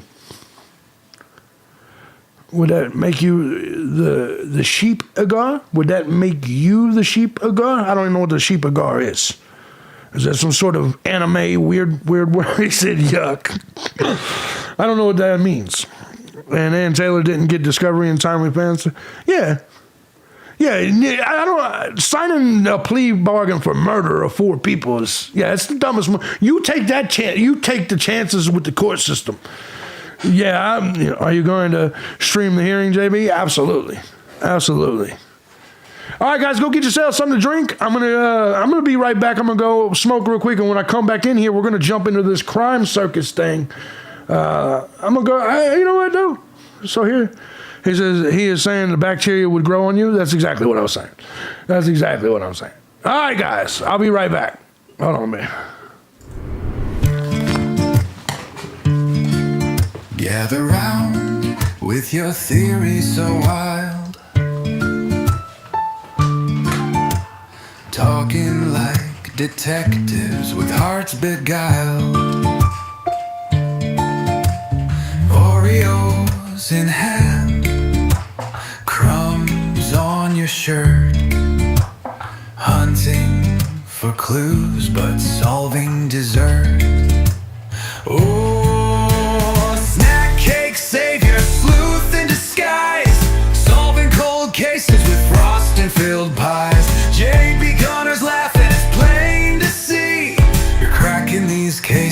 an armchair spree. Murder and mystery stain your screen, but your snack stash looks like a crime scene. Your waistline stretches while questions unfold. Netflix is on, but the truth's gone cold. Whoa!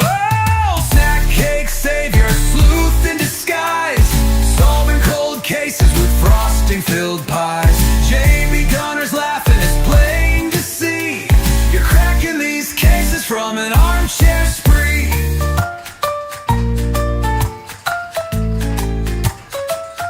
You've got a blog, you're the internet ace, connecting red strings in a carbo-loaded haze. Every binge-eaten truth wrapped in cellophane lies, wiping your hands, leaving powdered alibis.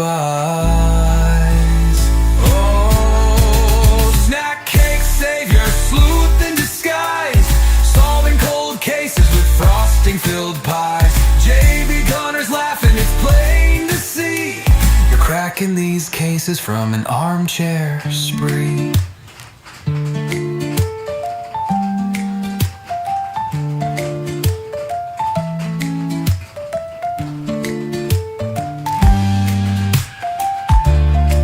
You've got a blog, you're the internet ace,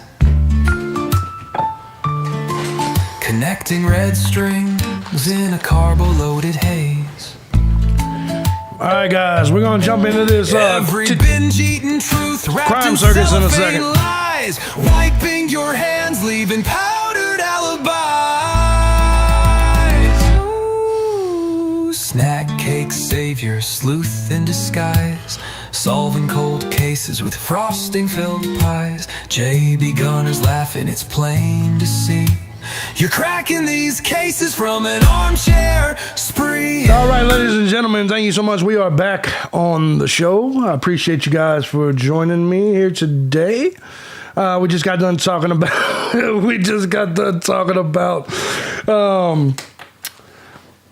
Cy Ray and all that. Somebody in the chat room, some dude is wanting to know if my dick burns.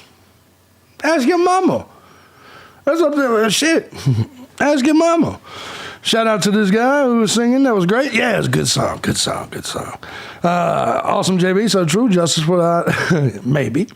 This Crime Circus video is good speculation. If you liked it. See, I'm not going to play his video, but I am going to talk about the points he makes. I am going to talk about the points that he makes. We will go through some of that. If you guys don't know, there is a guy by the name of Crime Circus. I'm sure many of you know. 30 seconds in, I'm dying from the song and asking my... I mean, yeah, it is what it is. It's kind of strange, man, for a dude to be like, does your dick burn? But are you offering to cool it down for me? I mean, what the fuck you talking about? Dude. Anyway, so yes... Old Tunnel Guy, this is the guy, listen, by the way, I have no problem with him. I want to make this clear just in case Crime Circus ever sees this. I have absolutely zero issues with Crime Circus. I think he's highly entertaining. Highly entertaining. But I also know how many videos he's deleted because of previous... You didn't say anything. I should probably ask the sheep, or rather fed ram. What? You didn't... Bro, trolling has gotten rough in 2025. like it's a dying breed. Like, I don't even get quality trolls anymore. I feel like my career's on its way out. I don't even get quality trolls no more. They're just... They're retarded and drooling all over themselves while they're trying to type and shit. But anyway, so, yeah, we're the good fucking trolls. Like, come on, man. Come on. Make some fat jokes or some shit. You know what I mean? Tell me Filbert is a real name. Son of a bitch. Anyways, so... I don't get quality trolls. I don't. Like, I get Temu trolls and shit.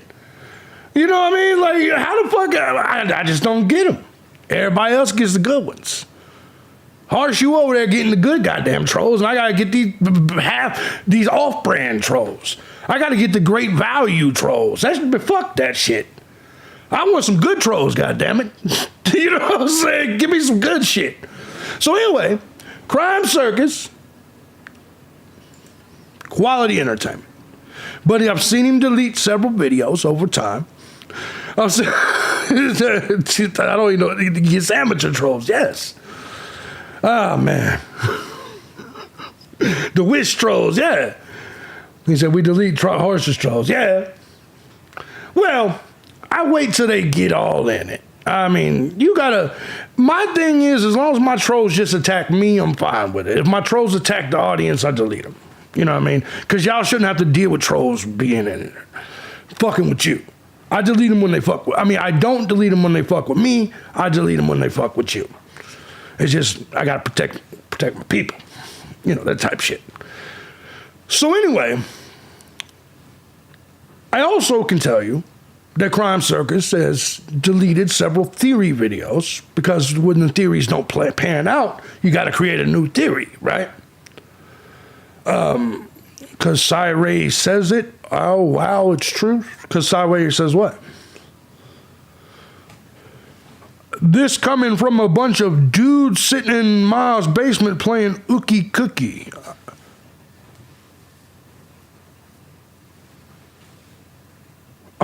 Is that where you think I'm at? Instead of the third floor of my house? Is that what you think? Anyway, what was I saying to the other guy? Man, like I said, that Temu trolling is not good. Mudbeaver says, because Cy says it, it's true. No, I don't know if it's true or not. That's why we gotta look at both possible. He said he black, yes. So anyway, shout out to dude, but I'm gonna go over his recent video and talk about it. I'm not gonna play it. Figure to at least be funny. Yeah, they're not that good. So in this recent video that he did, it's called Brian Kohlberger is Actually Innocent, Moscow, Idaho for an Investigation Series Special Episode. And I respect it. Like I said, quality work. Oh, now the judge is plotting. Okay, I think the Mudbeaver may be a little bit behind, both mentally and in the case, and on the stream. You know what I'm saying? Wait, who's Wilbert? The troll, whoever that motherfucker was. But anyway, yeah, I think Mudbeaver is a little bit behind. Yeah, there's no basements in the South. That's actually a great point. That's why we're here eating snack cakes. That's right. Yes. Anyways, let him go. All right, so he did a video. And it was a good 26 minutes. And like I said, I'm not gonna steal his content. I don't know how this dude is when he said still is, says Filbert. Yes, you've done well. Clearly, you've done well. You leave everyone so much joy when you leave the room. There, I'm trolling. There you go. The dude has good quality content, and these videos are good as well. But I want to say something.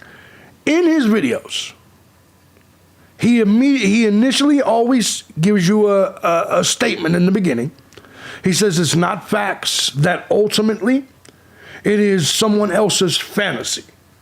So take his theories with a grain of salt. It's hard to listen to someone. Yeah, I mean, look, man, I'm a 44-year-old man. When I'm looking at someone and they're dressed like a clown, I'm going to think that they're a clown. You know what I mean? This is the same guy that told me there was tunnels underneath the house, and I had to counter it and prove to you there was not tunnels underneath the Idaho 4 house. And then a lot of you people with the snack cakes, you were like, but there's tunnels under. What's up, Erica? Damn. Stop the show for just a second. Oh, that's the Erica. I ain't seen your fine ass in a long time. Since your ass stopped talking to me because you got back with your man. What's up, girl? How you been, Erica? Your fine ass. Yep. I've hit a few licks to that one. I've hit a few licks to that one. Anyway, so let's get back to this. So, good to see you, Erica. He said, haha, not true. I hear you. Call me Claudia, how you been? All right, so let's get back to that. He said, not true.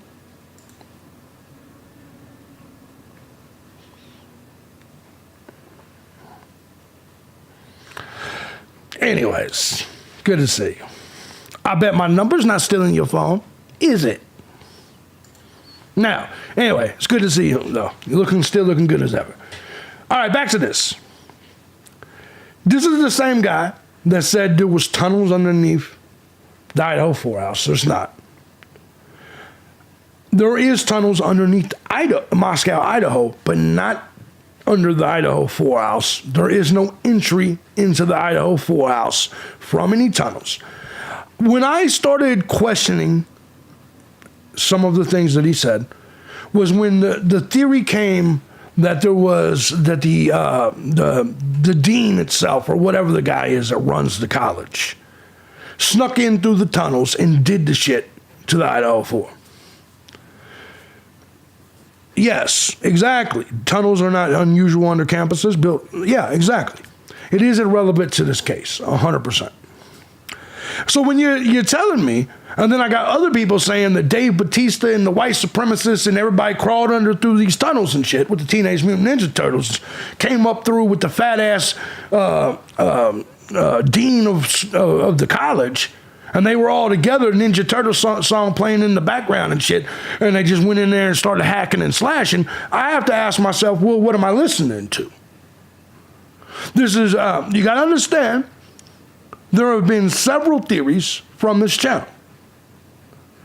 Very, very entertaining, but they are theories. And finally, he started adding disclaimers saying that this is just fantasy, none of it's real, he's not accusing anyone. All of that. And I can respect it now because he's openly said what I'm saying isn't factual. Now, many of you, I don't even follow this case anymore. I hear you there. I hear you there. Erica's who convinced me that not everybody was a snack caker. You know what I'm saying? Everyone likes different content. He went down the Odinism route too. Yeah, he did. And with the minute people start going down the whole Odin, it was the Odinists and the Vikings, and Leif Erikson came over here in 982 AD, and he dug the tunnels, and you know what I'm saying? When we start going down that route, I gotta question everything, right? I gotta question everything. So he did this video today, and so he came up with some new theories, and I jotted down some notes, right? I jotted down some notes. You giving away snacks? I don't keep snacks in my house. I'm an alcohol guy. I'm a liquor guy. So here's some of the things that I can tell you. He said in this video, he says it's been revealed officially that the car is not Brian Kohlberger's. This was his first claim in this video. I'm sorry. Is there anyone here that can show me the documentation that says that the car was not Brian Kohlberger's? He said it. No, are you giving away liquor? I'm only letting women that suck my dick take a shot of my liquor. That is the rule. That is the rule. Women that come see me, we're going to eat, we're going to drink. But make no mistake about it.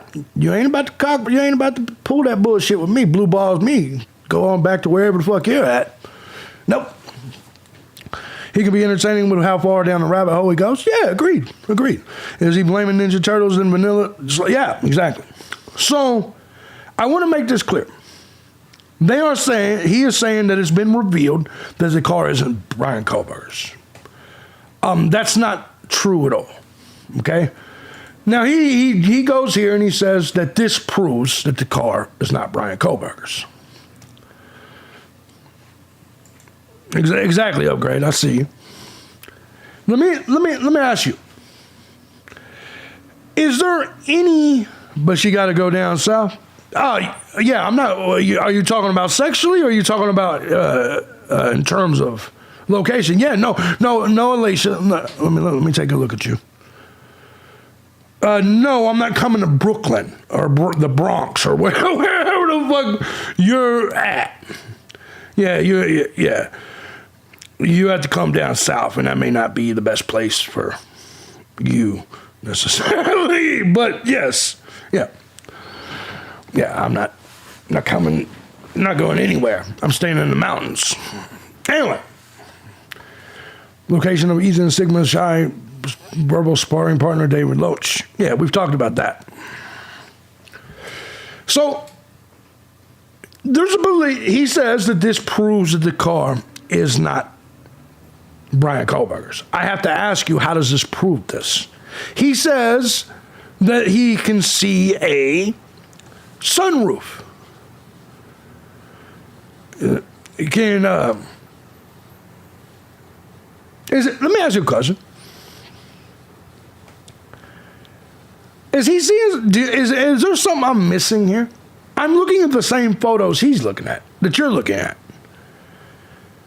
Is there a sunroof now, listen. You could say there might be one, but does any of this definitively show a sunroof? I don't see any.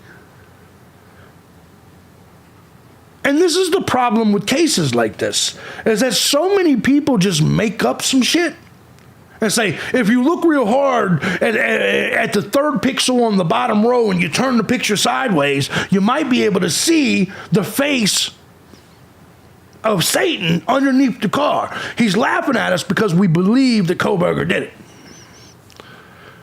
He's talking now about some sliver of dark he saw. Not sure. Yeah, no, these are the pics that he showed. Look, no, these are the pics that he showed. There you go. This is from his video.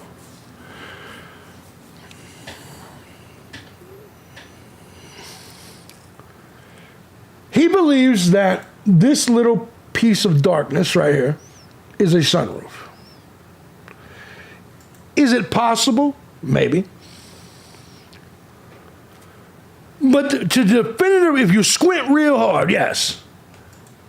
I'm telling you, woman, if you squint real hard and you say big dick, big dick, big dick 3 times in a row, and you squint real hard and you look at it, it's really 12 inches. You know how dumb that sounds?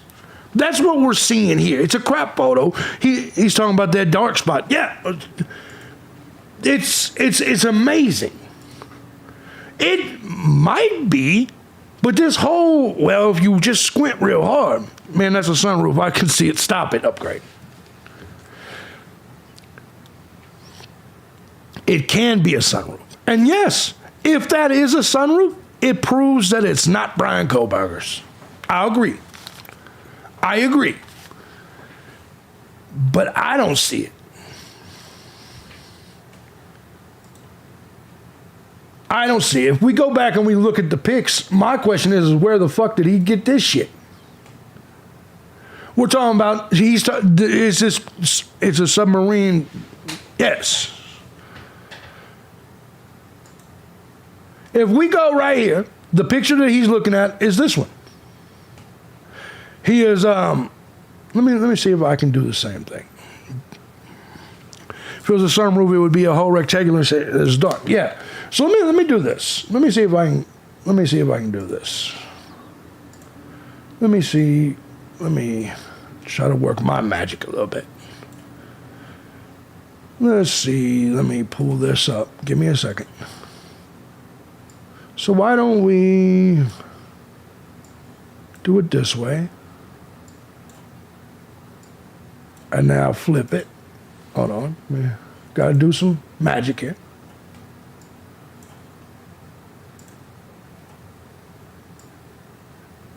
Hold on. What the fuck is that? All right. Let's rotate it again. Rotate it again. All right, so this is what he's looking at. Same image. Sunroof open or close. I don't believe there is. If you squint real hard, the pixels get scared and arrange themselves properly together. That's right. I don't know if I believe any of this shit. Right? Could it be a sunroof? I guess it could be. But what I will say is that Brian Kohlberger's car does not have a sunroof. But I don't believe that this image shows one either. I could be wrong.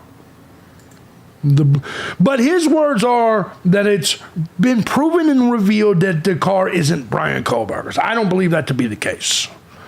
The blooming of the headlights makes it real difficult to interpret what car model we're seeing. It does. Could be reasonable doubt to me. Same here. Because I also agree with you that when you're looking at something, he says it's a moonroof. Sunroof would be honest, obvious, no? Yeah. My point of this is that the claim that it's been revealed and confirmed that it's not the same car, it's not Kohlberger's car, it's not accurate. Top one is pearl white. Is BK's ordinary pearl white or pearl? Throw the images out. It's not proof of fuck. I agree it's not proof of shit. I agree with these images. And you got to remember, they initially said different years on the car anyway. Look, I don't know how anybody can determine what car this is.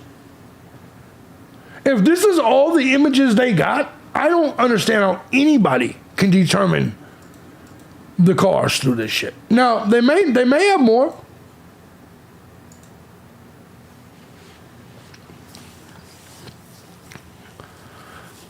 But then again, I'm not an expert. So it is what it is. So getting back to Cryme Circus and his video. A couple other things I want to kind of talk about. Sometimes when this dude's talking, it fucks with me. He's like, this whole case has been scary. I mean, real scary. It's cringe to hear a man say some shit like that. He said BK fans can send some star stickers to decorate BK's cell. Yeah, you're not saying anything, man. You're not saying anything.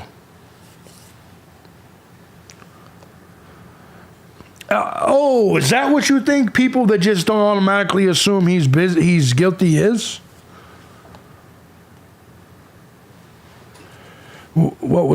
Yeah, exactly, Stephen. Exactly.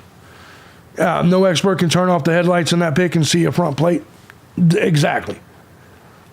So the claims are, by a lot of these people, there's no front plate. There is, shit like that. I don't know if there is or not. I don't find these photos to be convincing, unless they got some shit we ain't got. Speculation at this point, that's the issue. Yeah, 100%. That car don't match Brian Kohlberger's car. I don't know if it does or not, honestly. It's very, very hard to assess looking at this, whether it does or doesn't. Very, very difficult. Miller Time. What's going on? Miller Time just sent 10. Thank you. Thank you, brother. Let me read his message. Keep on keeping on, brother. Thank you, Miller Time. He was also cringy talking about DM's big expensive lips at the end of the video. Yeah, it was horrible. It was definitely horrible. Thank you so much. It says, no front plate on PA vehicle, no front boat hose, traffic cam. We don't know if any of that shit's there. We don't know if any of that shit's there, honestly. No front plate on PA vehicle equals no front boat hose equals traffic cam. We don't know if any of that shit's there. Thank you, Miller Time. See, but I'm willing to say, isn't there a discrepancy with the rear bumper reflectors? See, this is where we get into the areas that I don't do. This, let's zoom into each pixel thing. This whole, I struggle with that type of shit, to be perfectly honest. Drips theories are way far out if you ask me. I agree. But this belief system that somehow this confirms this isn't Koberger's car, I just wanted to say, I don't think this confirms anything. I think there's still just as many questions when you see this as when you see anything else. And to be perfectly honest, I'll let the state and whoever the experts are to dictate all that. I'm not sure how they could figure it out either. FBI narrowed it down to 5 cars at first. Yeah. So for me, I'm not convinced. And that's what you need to think about this as. You need to look at this shit as a juror. Are you convinced? JB, can't you see it in the reflections? That's what they're trying to say. That's exactly what Drip Drop said. That's exactly what Drip Drop said. Was if you look at the reflections, you know what I mean? And I think different cars were caught on different vids. I think that's possible. I think it's possible, but I don't think it's confirmed, right? I hope they have photos that show no license plate because these photos don't prove shit. No, they don't. And that's the thing. Most of the evidence doesn't prove shit anyway. You know what I mean? Most of the evidence is all circumstantial and goofy shit anyway. Drip Drop then went on to say there's a lot of K-bar knives sold. No, there's not. No, there's not. I'm willing to say that 95% of households in America does not own a K-bar knife. 95% of humans on this planet, or in this country, does not own a K-bar knife. 95%. 99%, really. There is a very small percentage of people that own this K-bar knife. How do I know that? Because the sale number shows that. This isn't the same as the mask. This isn't the same as the mask. I don't even think I've known someone outside of the military that owns a K-bar knife or has ever even said the word K-bar. It is a very rare weapon to have. 4 million balaclavas sold a year just the dicks. Exactly. The balaclava is different. The mask is different. I got one identical, says upgrade. That's because you're doing shit like this. The evidence I'd like to know more is the turning his phone off and had he done this before. Well, Gobbles, if you would have texted me at 3 o'clock in the morning last night, it wouldn't have went through. It wouldn't have went through. Do you know why? Sometimes you just fall asleep and your phone dies. You forget to plug it in. But we don't know if a K-bar was the weapon, right? We don't know for sure, but they know. Or they at least have a strong, belief. My point of this is when Crime Circus or anybody else comes out and says, man, everybody's got a K-bar. No, they don't. A very small percentage of the humans, there's 266 people in here. I bet you there's not 20 people in here with a K-bar knife. I Googled the mask. It was trending the year he bought it. Man, everybody has multiple masks like that.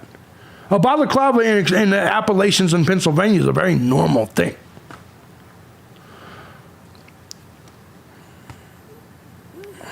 Another stupid thing to wear to do this. Yeah, what, a black mask? No, that's actually, I don't have one, but I think I should get one now. Yeah. Would you turn your phone off while driving around at 2 to 5 a.m.? No.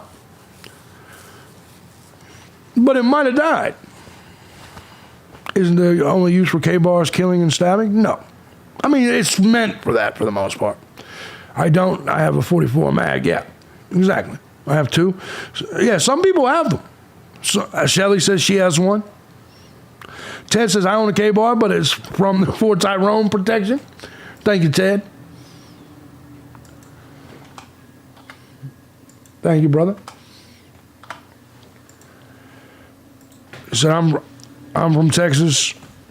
I don't know what a balaclava is till now. Yeah, it's because it's not cold down there like that. we're in the Appalachians and in the mountains and in the Rockies and shit. You know what I mean? When you have people that's in the mountains like this, you know, it's different, right? So, getting back into this, I want to make this clear that he's going to go into another theory.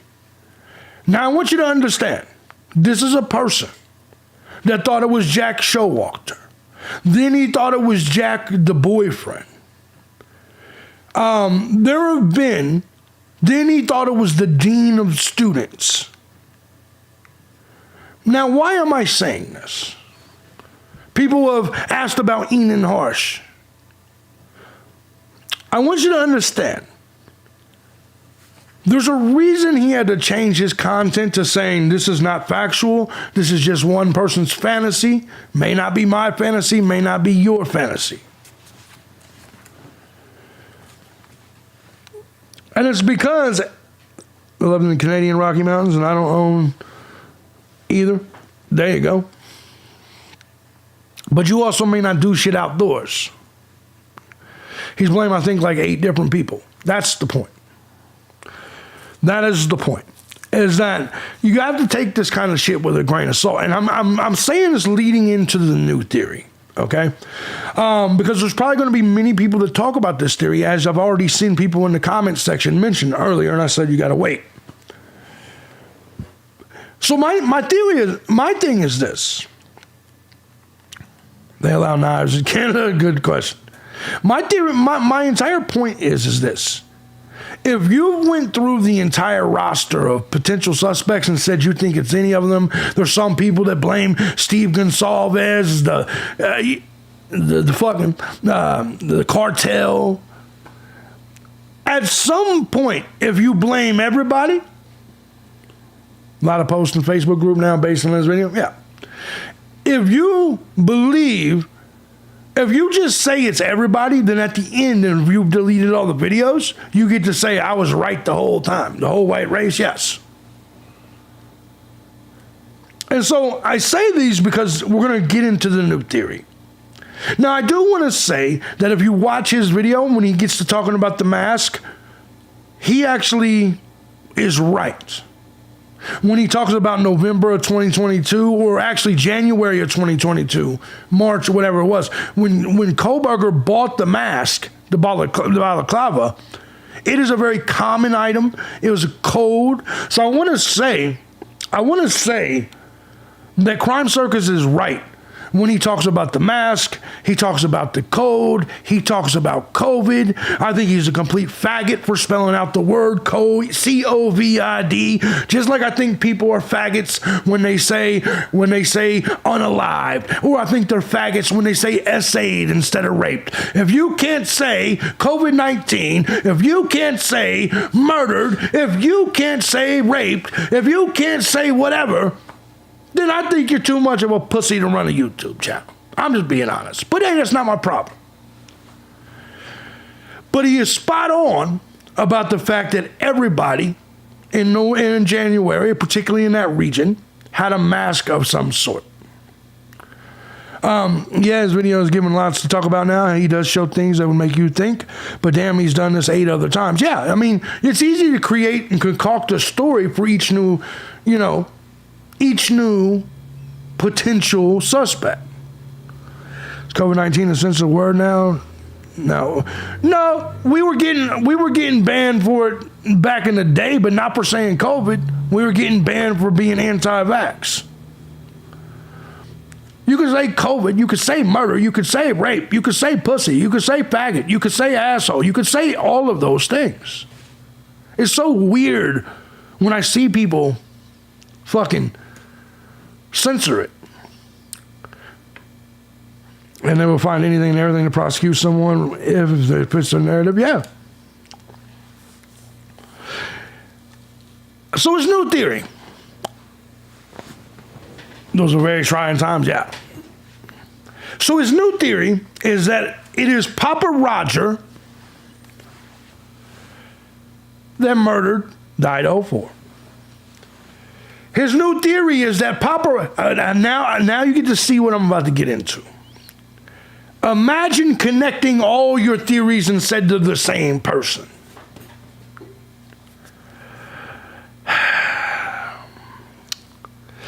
So he says Papa Roger is who murdered the girls, or the Idaho 4.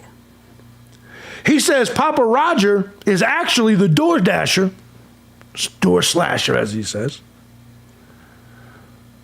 which also is a frat boy that also lived on the hill overlooking the house. He says, unlike... Yeah, exactly.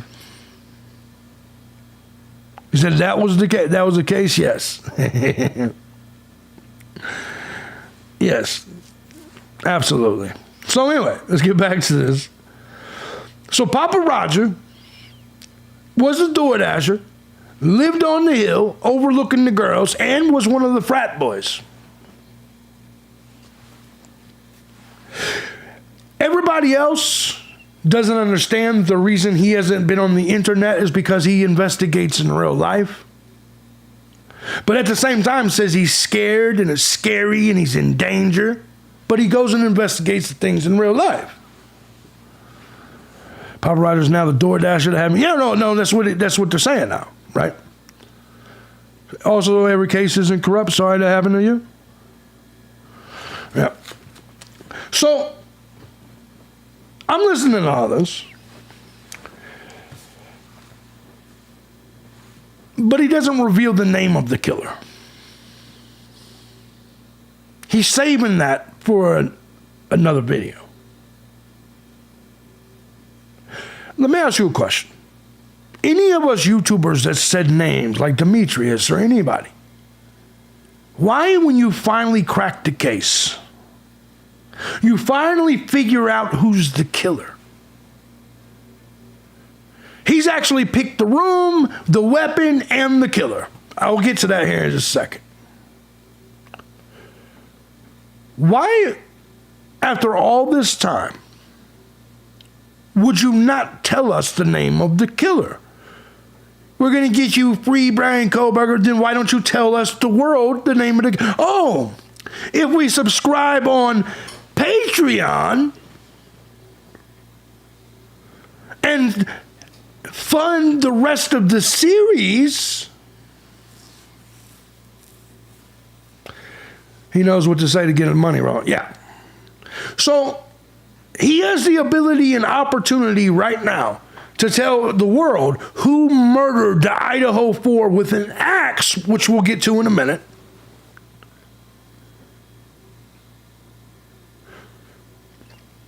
He knows who's covering up for them. He knows who did it. But if you want the answer, you got to call my hotline. $3.99 a minute. You understand what I'm saying? You understand where I'm going here? Hold on, we're going to get to all that, Tracy. So, apparently, he knows the name of the guy, but he can't say it just yet. Not in this video. Okay? Says this guy is a door dasher and Papa Roger and lived on the hill and is a frat boy. So don't worry about it. He's not accusing anybody of anything. Probably spirit boxing. Yeah. He's not accusing anybody of anything. This is just somebody's fantasy. But we know who he's talking about. I actually don't know the DoorDash driver.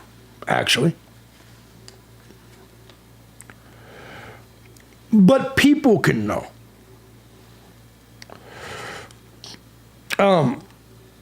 Leeching off just like the family getting paid for TV. Hey, you know. If people consider his look, I never knock another person for getting paid for doing this. They're taking their time to fucking do it. I'm never hating on a person for that. But anyway, Matt Moy, I'll fucking say what he was saying. Wealthy kid, door dashing. Okay, clown. Is that who he thinks it is? Matthew Moy? For clicks and likes and stuff. So is that the name he had pictures of inside the DoorDasher's house? Well, yeah, we're going to talk about that. We're going to talk about that. Matthew Moore. Okay? I don't know why he's afraid to say it. Okay? Now, the question is in his picture, because we're going to get to this, because we're going to get to the paparazzi thing, we're going to get to all this, okay? So anyway, he said this is someone else's fantasy. He's not accusing anybody of anything. Matthew Moy, let me write that down. And people will believe this shit too? Yeah, absolutely. What's up, counter? Okay, so moving on. He said this guy was a previous resident from many years ago. And then he goes on to say that he was there the same time as the crime confirmed. So if you're following me, what we're saying is he is saying that Matthew Moy, the DoorDash driver, is Papa Roger. It lived on the hill, wasn't one of the frat boys. This is the person that he's saying, and killed the kids with an axe. Saying this guy lived on the hill, and he had to be guilty because he had an axe in his shed, which we'll get to all that here in just a second, and a hot chick on his kitchen wall. So if you do not know, this is a house on Walinta Drive overlooking the homicide house. Okay? Gunner zero in on the call Dylan made to rideshare driver Eric Grover at 210. What do you want me to zero in and do for it? What do you want me to zero in on that and say, Carl?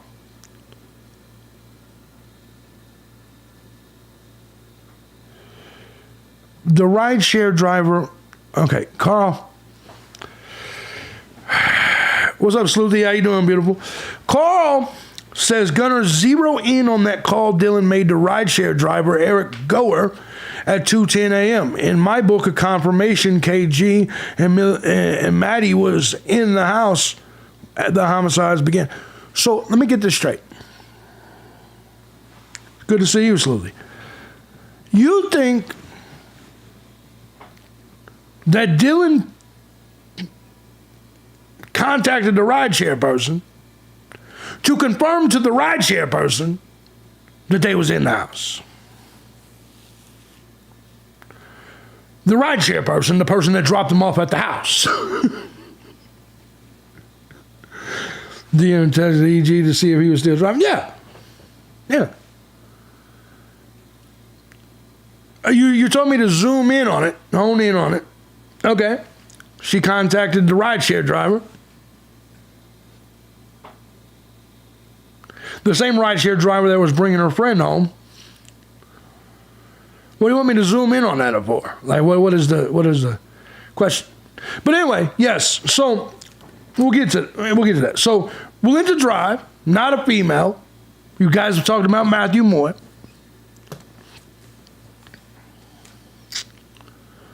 So he said, could she have wanted the rideshare person to drive her somewhere? What if she wasn't even home when she texted them? Yeah. Maybe she needed a ride home. Could have been a lot of shit like that. That's a good point. That's a very valid point. Now, don't get me wrong. I do find it very, very odd that she... no problem, 30 pieces of silver. I do find it very odd that she's adding contacts like right before the murders. But then again, I've added a few contacts at 4 o'clock in the morning. Don't we not even know what she did that night or where she was? I have no clue, personally, where she was. But she's not as suspicious to me. She's really not. Don't get me wrong. I think she was fucked up. I think she was completely tore up. And I think that the next day she was hiding some shit for 8 hours. Getting rid of something. Pretty sure she's the only one. We don't know. Yeah. So, Drip Drop goes on to say that the DoorDash driver, the person we were just talking about, called the police on the house 2 months earlier. Now, keep in mind, no receipts to any of this was shown in the video. He did not mention the DoorDash driver's name. He did not show any receipts to this police call 2 months earlier, which, let me make this clear, wouldn't you? If you were doing YouTube videos about true crime, you wouldn't drop that hot receipt? Look, this is proof that the DoorDash driver who lived right above them was irritated by these people. Here's proof of the 911 call.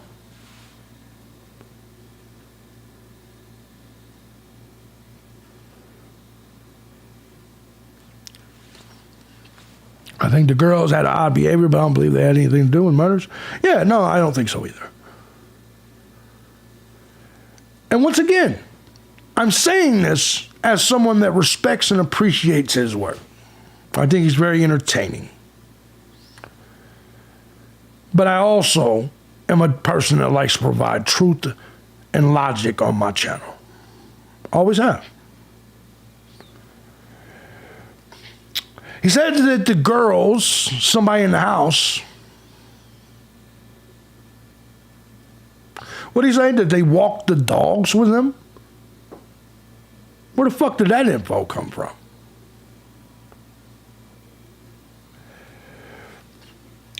He then said this person moved many states away immediately after the murders. He didn't want to show us where it was at, though, because it was scary.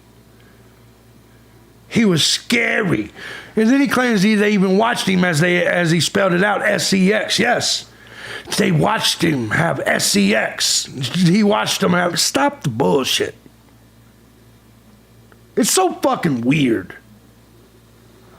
I have thoughts about finding out Dylan would have been having vivid dreams since high school about getting chased or kidnapped and the fact that she had a bunch of eyes all up in the room. Yeah, I mean, I definitely think Dylan's a weirdo. I don't think that Dylan's testimony is valid at all. I think she was fucked up, like a lot of hot chicks in college. Dylan's the exact type of college chick that I would have been trying to fuck when I was in college. Remember he had a deck and could see into their house? Yeah, that's what he's saying. Let me see what I have to say for myself. This, yeah, no, yeah. That's so... So he won't reveal the killer. He won't reveal what state the killer moved to. He won't reveal the evidence of the 911 call or anything like this. This is his 8th or 9th, however manyth, perp. But he does go on to show us why what he believes is suspicious. Let's go ahead. Hold on just a second. So, as we proceed down this way, let me go here. We'll get into Papa Roger here in a second. We'll get into him because he, like I said, he thinks it's Papa Roger. Hold on.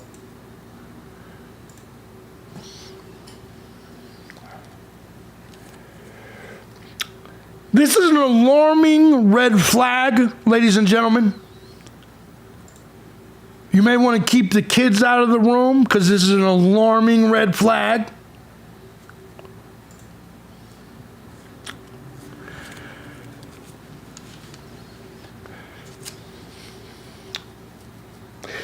Let me ask you something.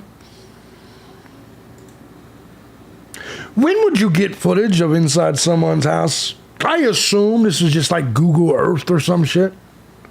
Or somebody that was maybe selling the house at some point. I don't know. Here's Papa Roger saying sexual in nature, then shows the picture of the... Yeah. Oh no, Matt wasn't a faggot. Gotta be a killer. Yeah, exactly. I'm not bullshitting. Hold on. Let me get back. Hold on, let's go. Let's see. Hold on. Allegedly. Let's zoom in. We see a Keurig coffee maker on the counter. Thank you for letting us know. But that's not all we see, is it? No. No. We see a scantily clad woman with the big breasts.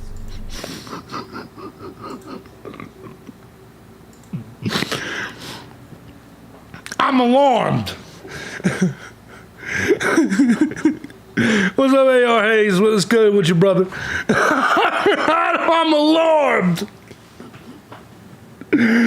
Oh, man, this was the most far-fetched soul. So, we're in the DoorDash driver's house now. And blonde hair. And this is a very sexual pose to be in the kitchen. You ain't never been a single dude in your own house? You ain't never been a single dude in your own house? Man. Let me.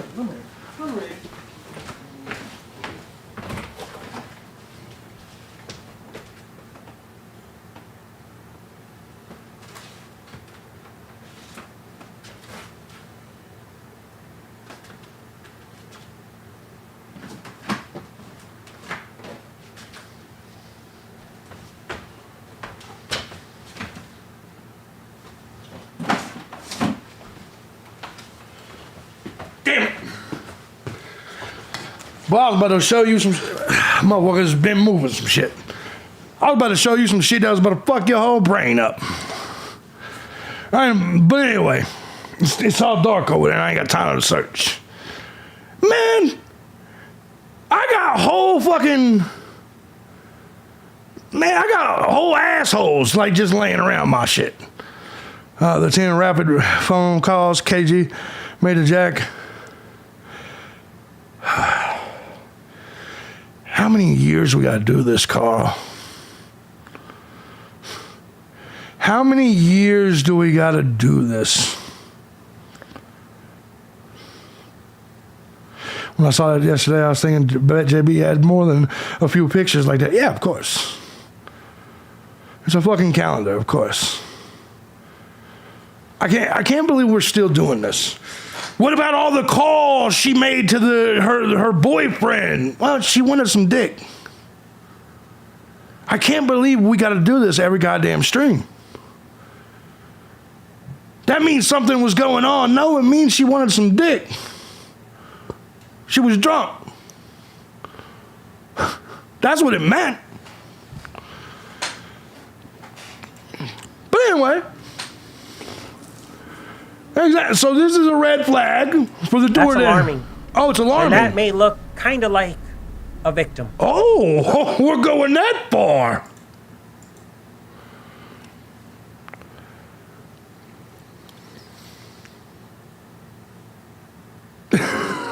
I don't even know what to say at this point. Oh, that's not it, though. Wait till you get to this one. That's a red flag. Red flag. Let's see what else we find here. Tell us. Because this is crazy. Oh, so what we're doing is we're looking at a Zillow. We don't even know whose shit this was. Oh, my God. An American flag. An American flag shower curtain. Loving America can't make you a... So if you like chicks and you like American flags...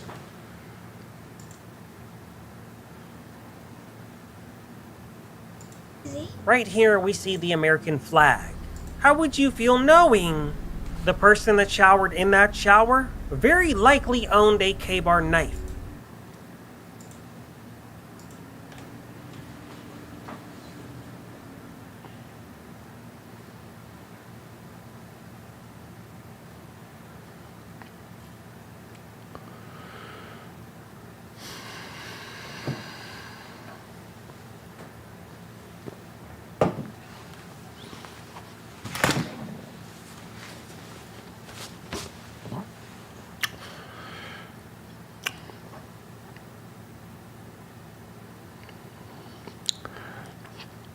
Exactly, Trey. You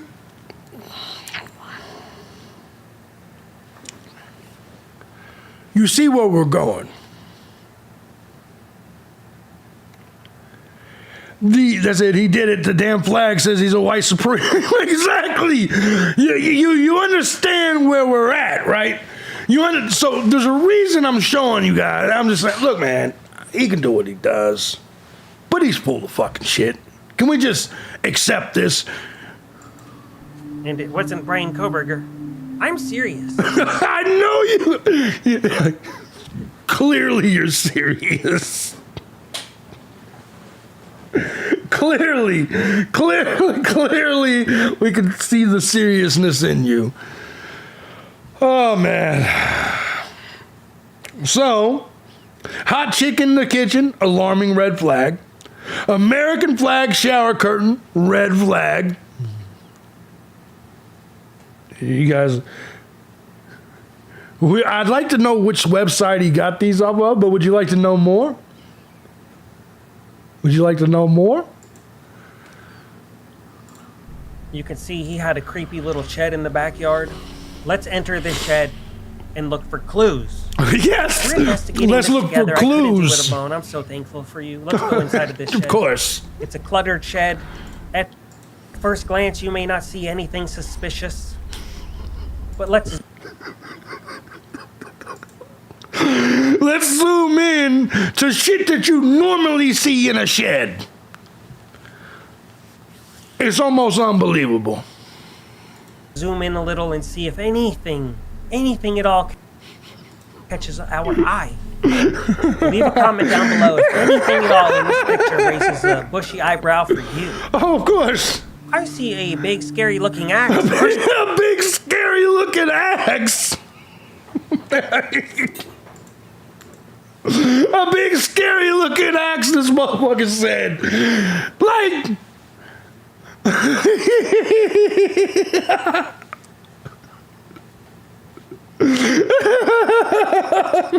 Personally, to some of you that have been investigating this case for a long time, you know the significance of an axe. Of course. Others might be clueless, but Oh, yes.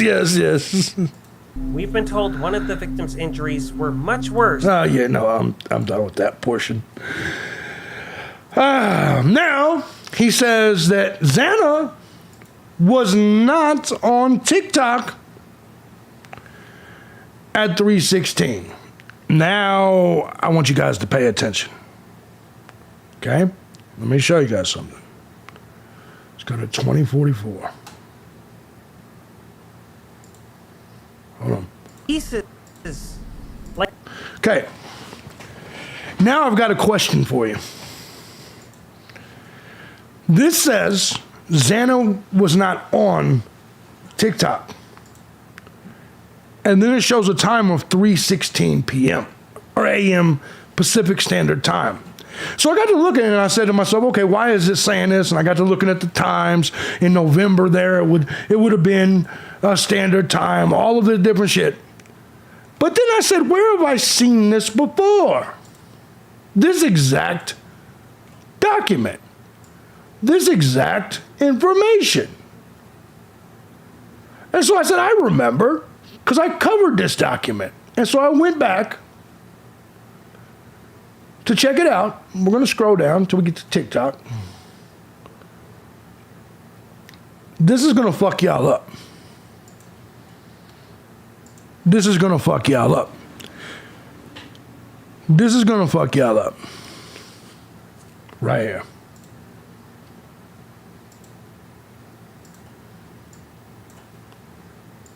Now, if we look at his video, what do you see?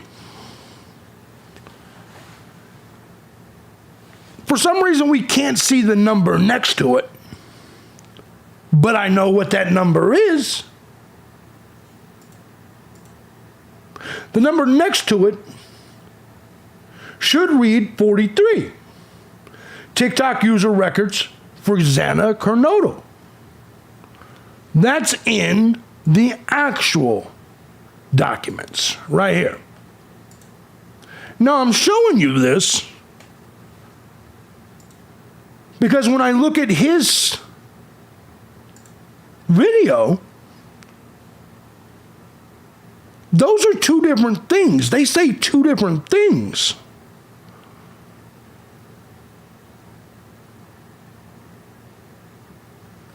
If you look at the top, TikTok user records for Xana Kernodle, XK, hard drive provided on 4/5/23. You look at the documents. Here we go. It matches up. TikTok user records for Xana Coronado. Hard drive provided on 4/5/23.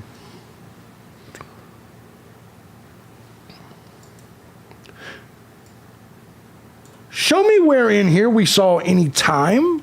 Maybe I'm missing this. Is there another document that shows this?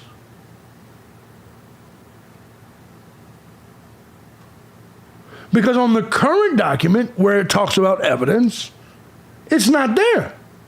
There is no date and time. Newer documents. Which ones? Let's see here. Let's go back to the document. Let's go check it out. Let's go to Koberger documents. Which one are we looking at? Which one? Let me look at the old one. The old one is self-authentication, right? Like, I was curious about where he found this. Okay, self-authentication of records. Is there new ones of them? Let's check it out. Self-authentication of records. Like Thursday or Friday I saw it. The time discrepancy is from the first document to new one last week. Let's see. Let's see here.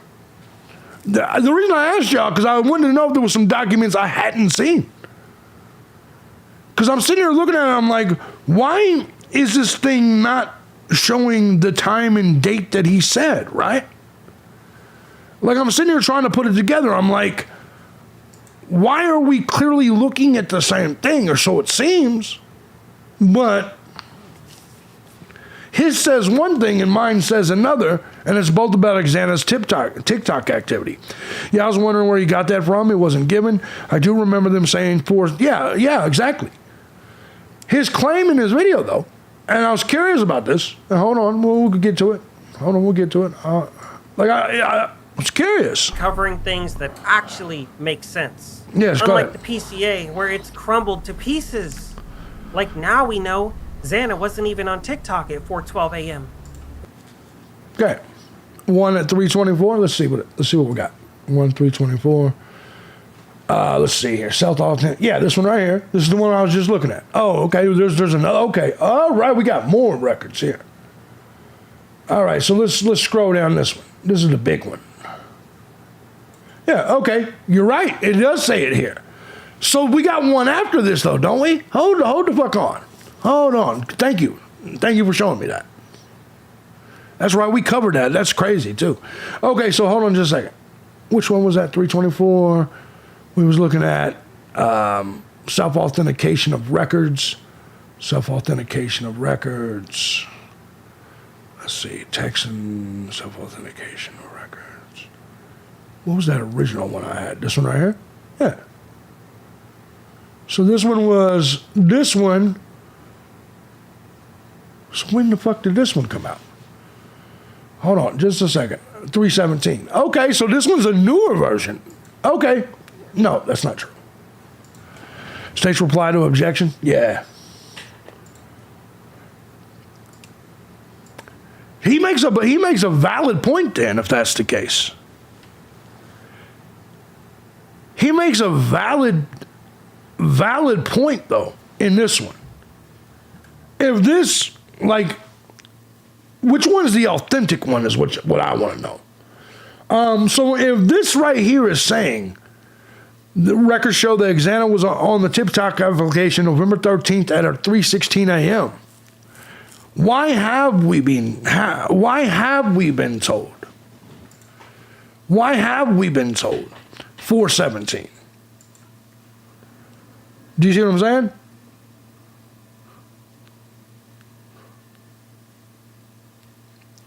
She could have been on it, had it open from 3:16 until, that is possible. He's on to something there, though. Fucked up your timeline? Yeah. He's on to something there. I'll give him that, and he was right about the mask. The rest of the goofy shit, I'm not sure about. But he definitely, I've seen this pointed out before. Car timings have changed, too. Amount of typos that have been in the records, it could have been a typo. Could have been. So what I will say is he gets some check marks for this one. Because when I went to go check what he was writing for number 43 on 45, was it turned over the fence? It doesn't. That's what it was. It was 4-5. Yes, that's what the 43. That's exactly right. That's exactly right. And that's the funny thing. Let's go ahead and go back to that. It was the what the fuck, man? We're not number 43 on 4. No, it wasn't 4-5-23. When it was turned over to the defense, it didn't say every time.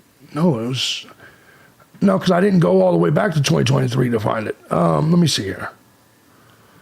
Let me see. What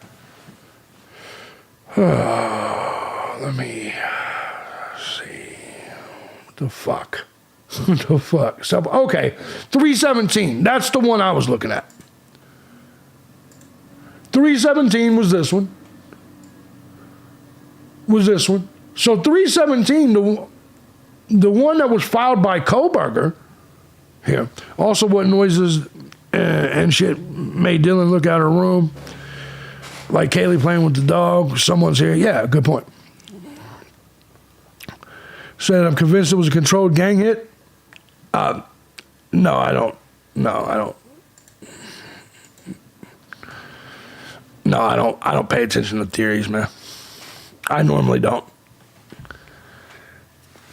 It's just not my thing, man. But yes, I've looked into every theory. I've looked into every avenue, and no, I haven't watched every YouTuber. I actually have. There's vagina around me and alcohol, and, I tend to not. That's the first I've heard of 316. It's the first I've heard of 316. I always thought the original was 412 as well. So I will say this. Drip Drop deserves some shit for the 316 one. Like, he caught that. Which is, I've read both documents, and I never caught that one said the 316. And even if I scanned through it and saw it, it didn't fucking register the whole 412 thing. So Drip Drop deserves some points for that one. He deserves some points for that one. No doubt about that. He did say that Brian's phone wasn't off. I don't think we've been told that. We don't know if his phone... Yeah, a lot of folks did catch that. Yeah, no, that's why I didn't catch it when it happened, when I first looked at it at all. Dylan said 4 a.m., but did she really know what time she was awakened initially? Man, it does. That fucks the time frame up.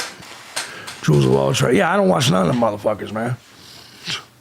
I don't watch none of them motherfuckers. I normally don't watch other YouTubers. Because of moments like this, when I see a YouTube video, like today, I actually did watch another YouTube. I watched The Clown, and it sets me off every time. Prosecutors actually did say in the recent filing that the phone was turned off. Well, the phone was turned off, yeah. No, but Drip Drop says that Brian's phone wasn't off. Maybe they had gangbangers farther out. Yeah, no, stop.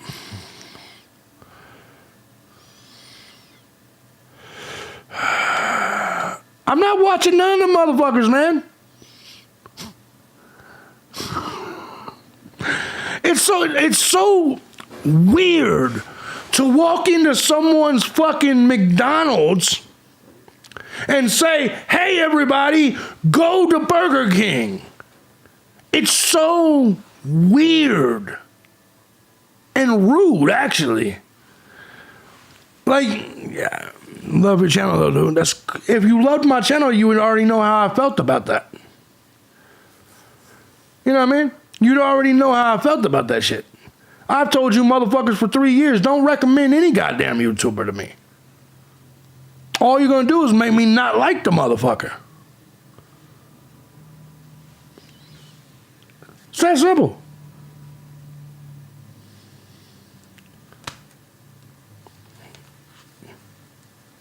Jesus Christ. You motherfuckers and your snack cakes, man. I'm going to go smoke. I'll be right back. Gather round, with your theory so wild, talking like detectives with hearts beguiled. Oreos in hand, crumbs on your shirt, hunting for clues but solving dessert. Oh, snack cake savior, sleuth in disguise, solving cold cases with frost and filled pies. JB Gunner's laughing, it's plain to see you're cracking these cases from an armchair spree. Murder and mystery stain your screen, but your snack stash looks like a crime scene. Your waistline stretches while questions unfold. Netflix is on, but the truth's gone cold. Whoa! Snack cake savior, sleuth in disguise, solving cold cases with frosting filled pies. JB Gunner's laughing, it's plain to see you're cracking these cases from an armchair spree.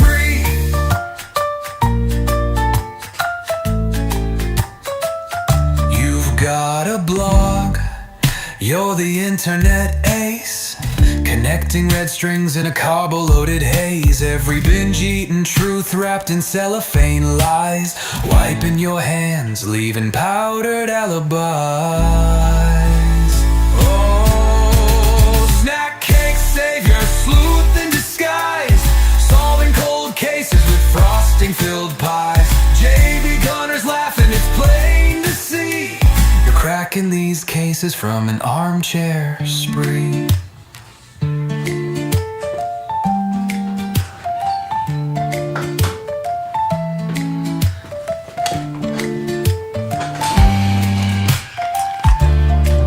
You've got a blog, you're the internet ace, connecting red strings. All right, ladies and gentlemen, we are back. Loaded haze. All right, ladies and gentlemen, we are back. Yeah, next person to say anything about Aryans negatively, we get them out. So to any of my mods, the next person to negatively speak about an Aryan, get them out of my chat room. Period.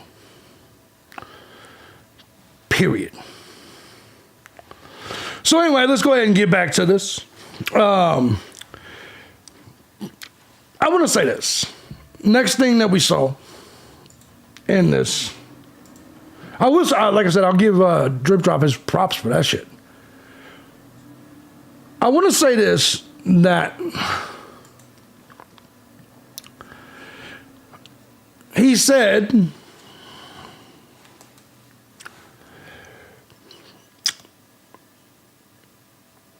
that there's a real life Papa Roger, which I think most of us know anyway. Life image. Hold on, check this out. Does exist. Now, I am intrigued by this. Yeah, anti-Aryan talk will never be accepted here. Ever.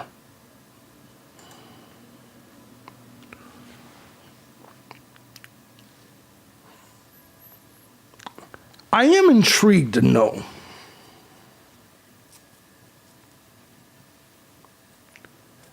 because if you connect this video and you go all the way back, Papa Roger is the DoorDasher, lived on the hill, is a frat boy. You guys have said his name is Matthew Moy. Is that who that guy is?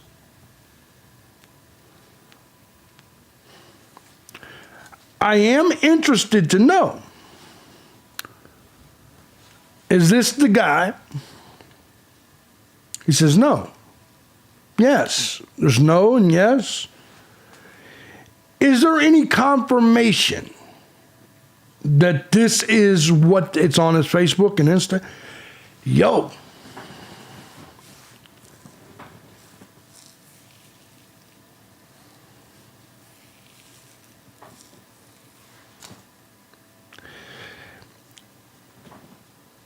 Is it proven this guy lived on the hill, though?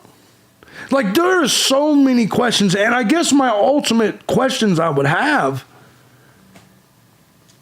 in closing when it comes to Cryme Circus's video Dog says he truth minders his ass. His LinkedIn account? Yep. So despite the fact that I think Cryme Circus, you know, I think he questions a lot, and I think a lot of his theories are wild. He also admitted to phoning the police because they were being too loud. Where did that information come from, though? Gotta have a snack cake, love you. Thank you, Pixie. Papa Roger account was commenting on Indiana school page November 22nd. Probably forgot to switch accounts. Probably. Don't be doxing people here. Why would you dox somebody here? Why, okay. First of all, let me ask you a question. To the person, thank you, Pixie Dot. Hold on. Let me ask a question to, and by the way, oh yeah, man. Thank you to Captain Jenks who sent 25, man. Thank you so much, Jenks.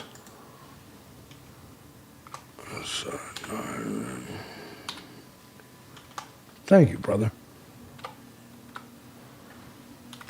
Thank you, Jenks. So, yeah, I mean, my question is you guys are throwing up a lot of things with no receipts. How did you know he admitted to phoning the police? These are the things I'm curious about. And then to the person that just randomly doxed somebody, what you think 13? Why? I'm not sure of the spelling of some. No, my question is why would, even if that was Cryme Circus, why would you dox him? What's the point of that?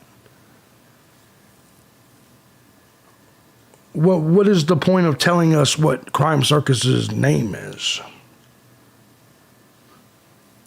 Like, what would be the point of doing that? Do you see what I'm saying?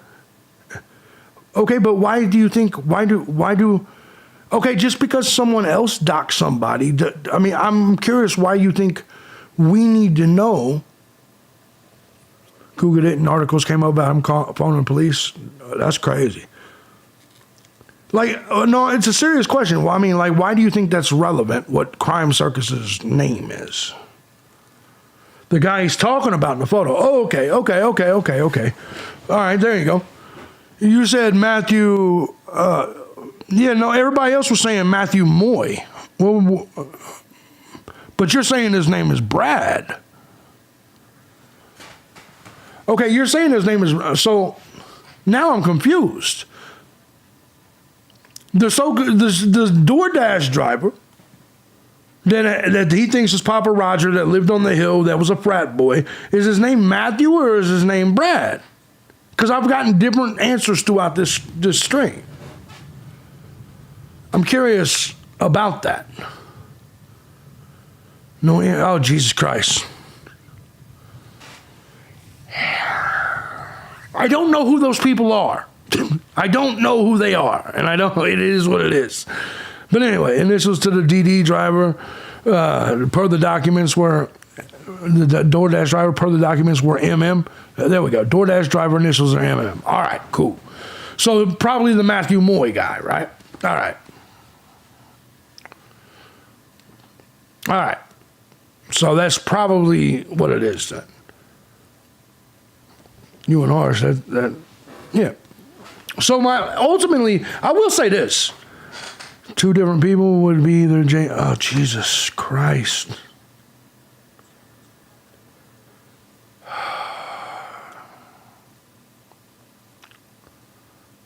Guy's name is MM on court documents of DoorDash. This is exactly what I'm confused about. Yeah. Thank you, Devil Woman. Thank you. Dylan's invitation to... Let me explain this to you one more time. I don't get my information from YouTubers ever. I don't trust them. I don't trust any of the snack cakers. Every bit of my information or belief or theories comes straight from documents and other that shit.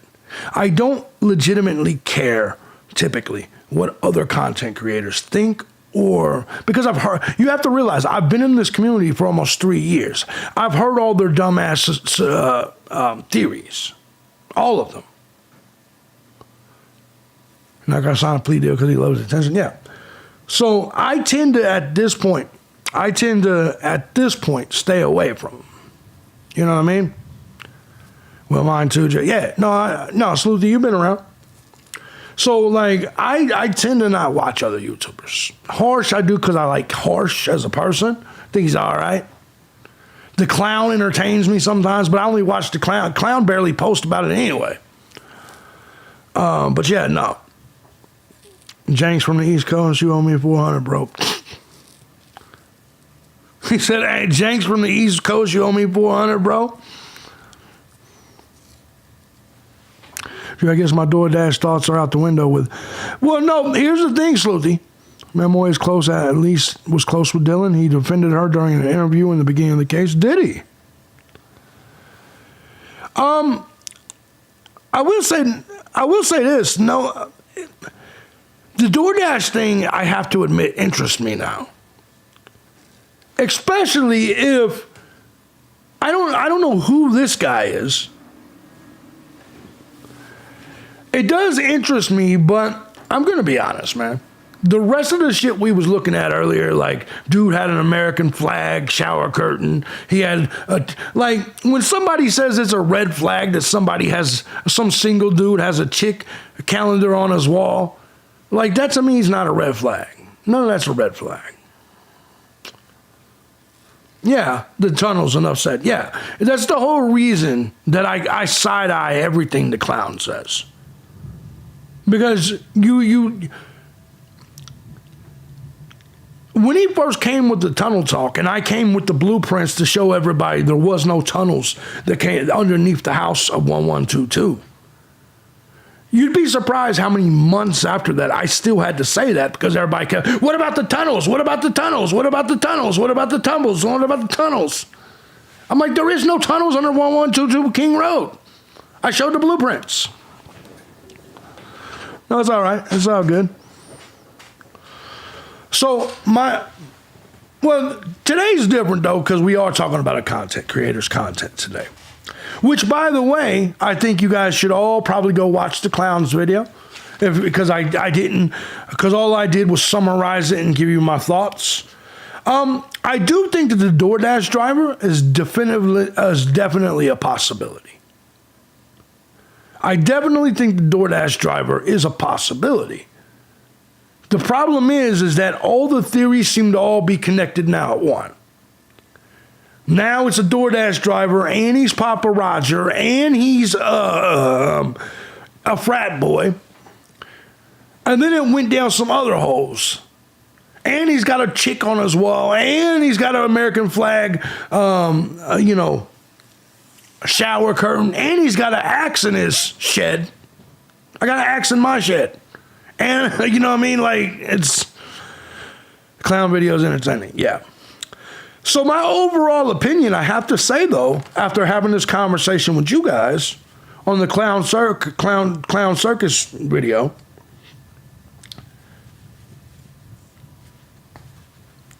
got an axe in my shed. I have a K-bar, too, yeah.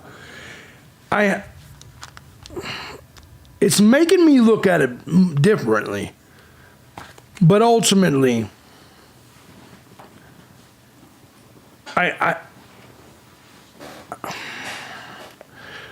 was too much with this, man. There's just too much with this shit, and maybe it's because I don't take the YouTuber seriously. He's entertainment, and I don't take him too seriously. Fizzy says, to me, it looks like both sides are throwing spaghetti at the wall and seeing what sticks. It's still a jumbled mess no matter what. Yeah, I agree. I believe the guilters are doing it. I believe the innocent, until proven guilty, people are doing it, and no one's willing to budge. Levy, Law, and Cryme interviewed the DoorDash driver. Did they? I know. How long ago was that? You know what? I may even have covered that. That's the thing about covering this case for so long. You be forgetting some of the shit. Like, in the back of my mind, the DoorDash driver was always a chick. So I don't remember if that all changed a long time ago. I don't remember none of that shit. You know what I mean? It says January 23rd. I still Papa Roger is LE looking for info. That's good. That's a good theory, Jenks. The more you learn, the more confused you get, and that's the issue. Yeah, and that's the problem with the entire gag order, is because it leads to shit like this. You know, you get the guilters, and they refuse to look at anything. Like they think that the purchase of a balaclava is the most damning information in the world when everybody has one. But then again, if you look at the other side will also tell you everybody owns a K-bar, which is not true. So over a year ago was Levy's interview. Yeah, I have to look at that myself. Which, I'm going to be perfectly honest, that makes me believe it's not the DoorDasher. If the DoorDasher did an interview and for the same exact reason, said the phone was off from 3 a.m. to 4:48, Cyray is wrong. Can you imagine doing a recap on it? Oh man, the whole thing, it's been a long case. What I will say though is that I think, as I've said before, I think both sides are so stuck in their opinion, they're not willing to budge. I personally am always ready to budge.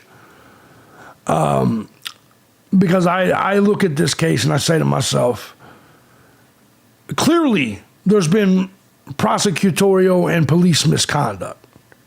But clearly there's also some evidence that points to BK. You see what I'm saying? So it's caused a pause on all of it. Yeah. No, of course he's an expert. No, you didn't. That's a YouTube commenter. Devil woman. You didn't understand the way. You don't know the way YouTube is. The YouTube commenters are way more knowledgeable than the guys with 25 years of experience in that field. Clearly.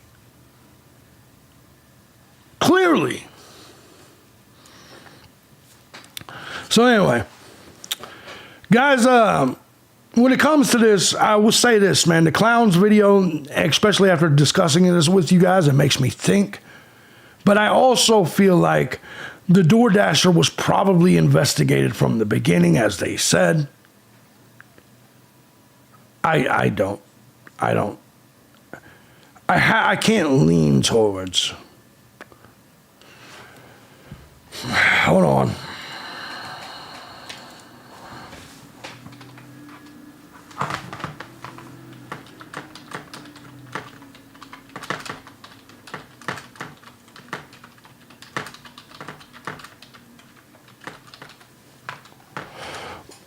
Thanks for clearing that up. Oh, yeah, no, it's 100% the way it goes. So, no one is saying that it was connecting to a tower when it was off. I don't understand why you're asking that. The entire premise has been since the beginning that the phone was off, thus not connecting to a tower. If a phone's not transmitting data, you understand? But however, some phones might keep a baseband chip powered, allowing for some level of communication with towers. I'm not saying that's what's happening here. Read the motion. I've already read them. What do you mean read the motion? Motherfucker, I got 300 videos on this. I've already read the motion. Emma Bailey could be the DoorDash driver, JB, but what would make you say that? If it's already confirmed that the MM is the DoorDash driver, yeah, Cyray won't be testifying anyway. If it's already confirmed that MM is the DoorDash driver, why would I think it's Emma Bailey? says irrelevant. Well, maybe not. If he is saying that they didn't even they got 80 or 68 or however many, I forgot what it was we read earlier, other phones and did the advanced timing whatever. Yeah, the question needs to be asked why they didn't get Kohlberger's. Because they had already said to us that Kohlberger's phone was bouncing off towers when he left his house and when he came back. So why wouldn't you still have that data? It says now Emma's the DoorDasher now, of course. Of course. So, Crime Circus also said the killer parachuted onto the... Yeah, I remember that, the whole parachuting on the tunnel. Yeah. Exactly. If he gave BK's name, it's not irrelevant. Yeah. How many DoorDashes are there for one order? That's the thing is when you're dealing in this world, man, there's so many fucking theories. And that's why I don't watch any of them. I'm not sure I trust that MM is the DoorDash driver. Half the time when I order DoorDash, it says my driver is Sally and Bob comes to the door. Yeah, but they've already investigated it and the dude said he was, right? Is there something I'm missing here? How did you get 2 advanced timing reports for 2 victims, 1 alt suspect, 3,800 other people, if AT&T wouldn't give you those records at the time? Valid point. And that's really what it all boils down to, is why didn't AT&T give the... You're telling me that you believe that AT&T didn't give the FBI the fucking records. Because that's what it says. It says that the FBI asked for the records on December 22nd, was it? December 22nd, the FBI... Okay, you can get his record. Okay, stop. You're missing this, Mike. You're missing the logic. They said Brian Kohlberger's phone was pinging after he left his house. They said Brian Kohlberger's phone was pinging when he came back to his house. Shortly before and shortly after. You're telling me they got 86 or 6,800 phones? Yes, well, that means there should still be some form of that record. Okay, we know it was all, Jesus, thanks for letting us know it was off during the murders. Thank you for that interesting information. The point is, wouldn't there be some data for Kohlberger if you claimed it was pinging until he turned it off? And then it started. My point of this is you would still have some record. You would have some record during that. Okay, motherfucker. For court purposes, you would have some of that data and then say, see where the data stops? That's the point. That's the point. You're telling me, but it's irrelevant until the time of the murders. It says you. But I and many others would like to see that data. Because right now it looks like you collected everybody's data but Kohlberger's. And the FBI, by the way, asked for the data. You're telling me they didn't give the FBI the data? Why would that be? Why would that be? I want to know why Ray isn't testifying on behalf of BK all of a sudden. I don't know for sure that he's not. I don't think they're going to let him eventually. And I think if you see the guilt right there, it's that type of shit. People like Michael Redmond who says, who cares? It doesn't matter. It's irrelevant. I think maybe the jury should decide whether it's relevant. You see what I'm saying? Because people like that believe that and we don't know that he isn't. From everything I know right now, they just had him testify via fuck, what is that thing called that y'all use? Not Skype, whatever the fuck it was. Why? Because it's not available. No, there is data. There is, you're not understanding. There is data available. Zoom, yeah. There is data, and I do not believe it's irrelevant. I believe, actually, it hammers home the prosecution's case.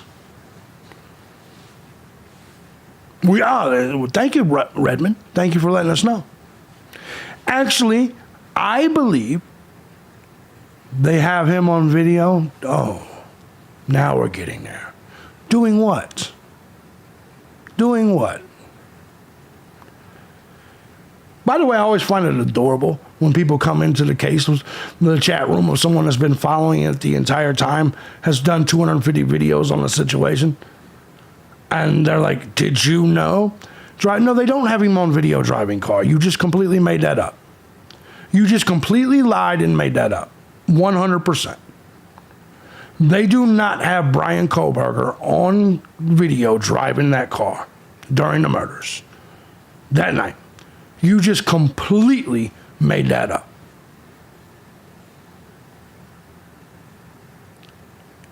It's that simple. It's that simple. If they had video of him driving, like, so you haven't seen the Elantra? Oh, I've seen a Elantra. Why do you keep acting like you've seen some shit that I ain't seen? Why do you, I mean, it's weird on the videos. Yeah, but you said that that they have Brian Kohlberger driving the car. Is that not what you just said?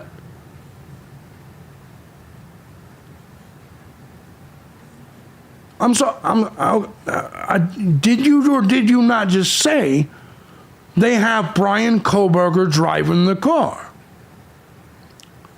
There is absolute. I got $100,000 I will put on the line to say that what you're saying right now is completely made up. Show me which documents and which video footage that they say that I can click on and they say it's his car. I don't give a fuck what they say. What does that mean? They say. Who's they? What's up, G? Who the fuck is they? Is he on film driving the car or not? It was too much to like, I'm sorry. Do you have video of, you just said there's video of Brian Kohlberger driving the car. I don't think he's innocent, actually. I'm asking you, is there video of Brian Kohlberger driving the car or not? Because there's not. There's clearly not. Watch the trial, motherfucker. It hasn't started yet. Then show us the video of Brian Kohlberger driving a car. Show us video of Brian Kohlberger driving the car.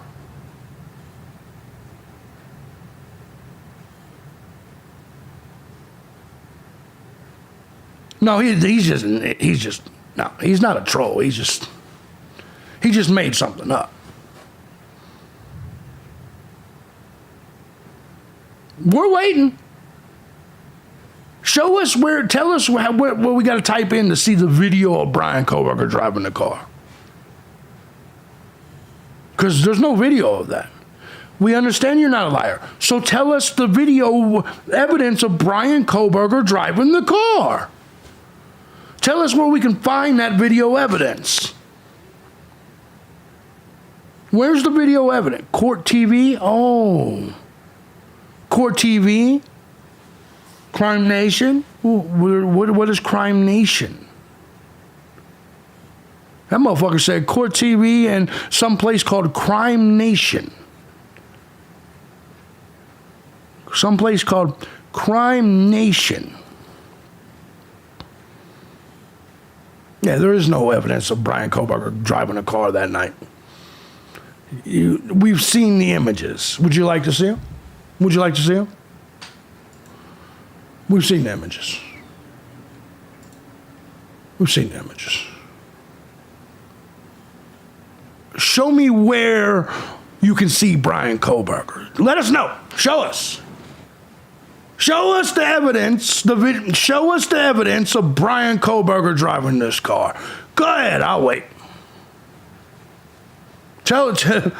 Yeah. Show us the evidence of no front plate. Show us any of that. Not BK the car. Well, you said there's evidence of him driving the car. That's his car. How do you know? How do you know?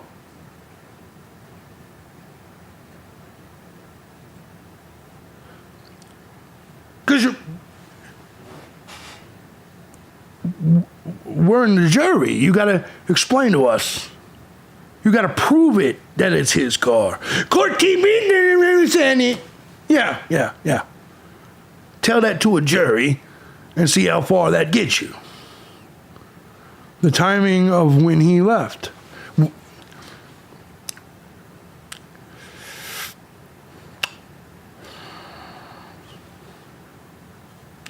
I don't think you quite understand the way the court works. Okay? Turn the phone off. No. How do you know he wasn't just sleeping and the phone went off? What you are describing is called circumstantial. What you are describing right now is called circumstantial. You're not saying anything. It all adds up to what? Let me explain this to you. Does the car prove Brian Koberger was there? Yes or no? Is there anything other than touch DNA that proves that Brian Koberger was there? Because that's what you have to prove at a court. That's what you have to prove if you want to murder someone and take their life away. You have to prove those things. And court TV is not a sufficient answer to people that have read every document and paid attention to every single piece of the case. And by the way,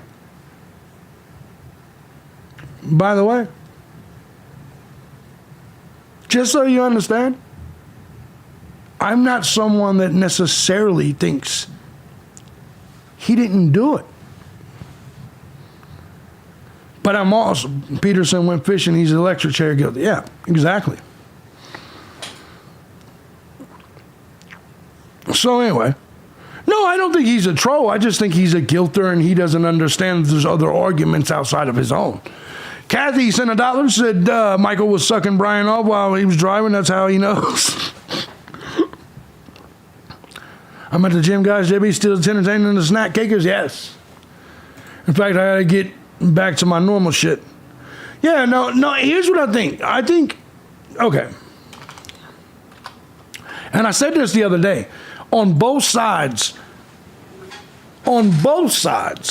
both people think that everyone else agrees with them. Does that make sense? Like the people that believe Koberger didn't do it were like, can't you see what I see? Well, some of it, but there's also a lot of theory as well. And the people that believe he's guilty, they're like, they got him dead to rights. No, they don't. They have a very circumstantial case. They don't have a single piece of real evidence against Brian Koberger other than touch DNA, which is an unreliable science. That's just the truth. Touch DNA is an unreliable science, and there's no other piece of evidence that they have. 2-hour run in the middle, park in the middle of the night. Yeah. He could be guilty, but it's still very limited evidence. Exactly. That's my position. I think he probably did it. But if I was on the jury, I would not send Brian Kohlberger to his death. And that's coming from a man that thinks he did it. Does that make sense? Exactly, Amber. I'm someone that in my soul believes he did it, and I still would not say guilty and send him to his death because there's not enough proof that he did it.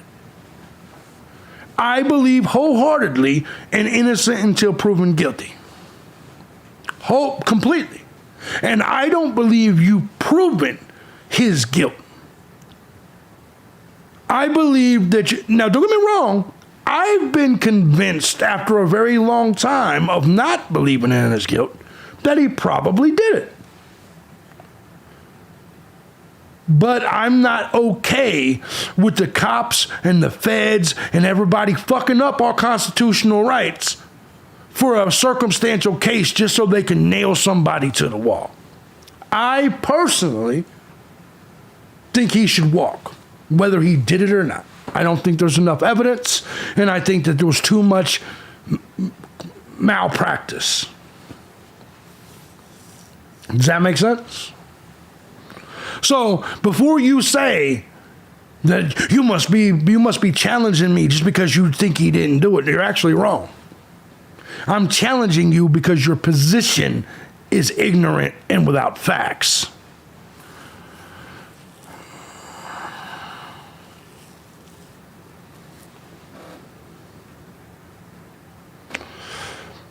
Read stats yesterday. That's not even a sentence. Move past that one. DNA without any other evidence? Yeah. No, it's not very good evidence. So you said malpractice. Yeah, I mean, it's just the way it works. All right, guys. I got to get over there to my politics and news, man. I appreciate every last one of you. Thank you to everybody that hit the tip jar. Thank you to everybody that didn't. It's in the documents released last week, Dixie. There you go. Anyway, guys, it's been fun, man. I enjoyed spending some time with you guys over here today. I'll see you guys in the morning. It won't be 3 hours in the morning, though. Probably an hour. You guys are fun, though. Love y'all. I'll see y'all tomorrow. They are the best words ever spoken. Case spot on. Thank you. Thank you. Who's that fine motherfucker? Anyway, you guys have a good one, man. Thank you to all of you. Be cool. The state did not demand an alibi. That's true. Later on.